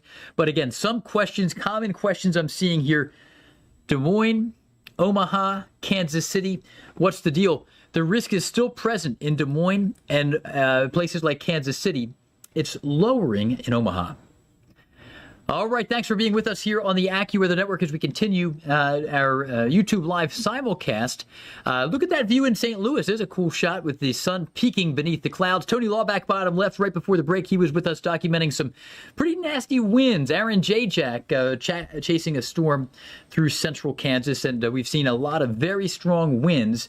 But here's the latest, and you can see a destructive straight line wind threat, the brand new warning that Tony just experienced, and Ed Grubb. Brand new warning, destructive severe thunderstorm warning for high-end winds. Alma, Kansas, Newberry. This is in Pottawatomie County, southeastern Pottawatomie, most of Waubonsee County, northwestern Shawnee County, and southern Jackson County of Kansas. Knocking on the door of Topeka. If you're in Topeka, and you have, the wheelbarrow on its side, you can flip it upside down so it's a little more wind resistant. Now's the time in Topeka. You're going to face some nasty winds barreling right down Interstate 70 with strong winds. Some of you may be out with the chainsaw this weekend cleaning up. We are also tracking a couple of tornado threats. We're going to briefly scoot through a few of these here with the help of the Topeka radar site. And this is still producing some rotation here. We've got the risk of a possible tornado, the descendant of former rotation. We got a couple of these areas here. Looking at Nemaha County, Kansas, southern Richardson County of Nebraska. Two other cells. We're going to look at this one from the Omaha radar site here in the final seconds on the AccuWeather Network. We are concerned about the likelihood of a confirmed tornado continuing in Ringgold County, Iowa. Again, here it is, with some fierce straight line winds radiating out farther south. So again, take shelter. Ringgold County, Iowa, Taylor County, Iowa, and Worth County, Missouri. And if are we still up on YouTube, or do we go? We're still up on YouTube. Okay. So it's my understanding that we are going to close out the YouTube stream very shortly here, but I just wanted to say thanks again for joining us here.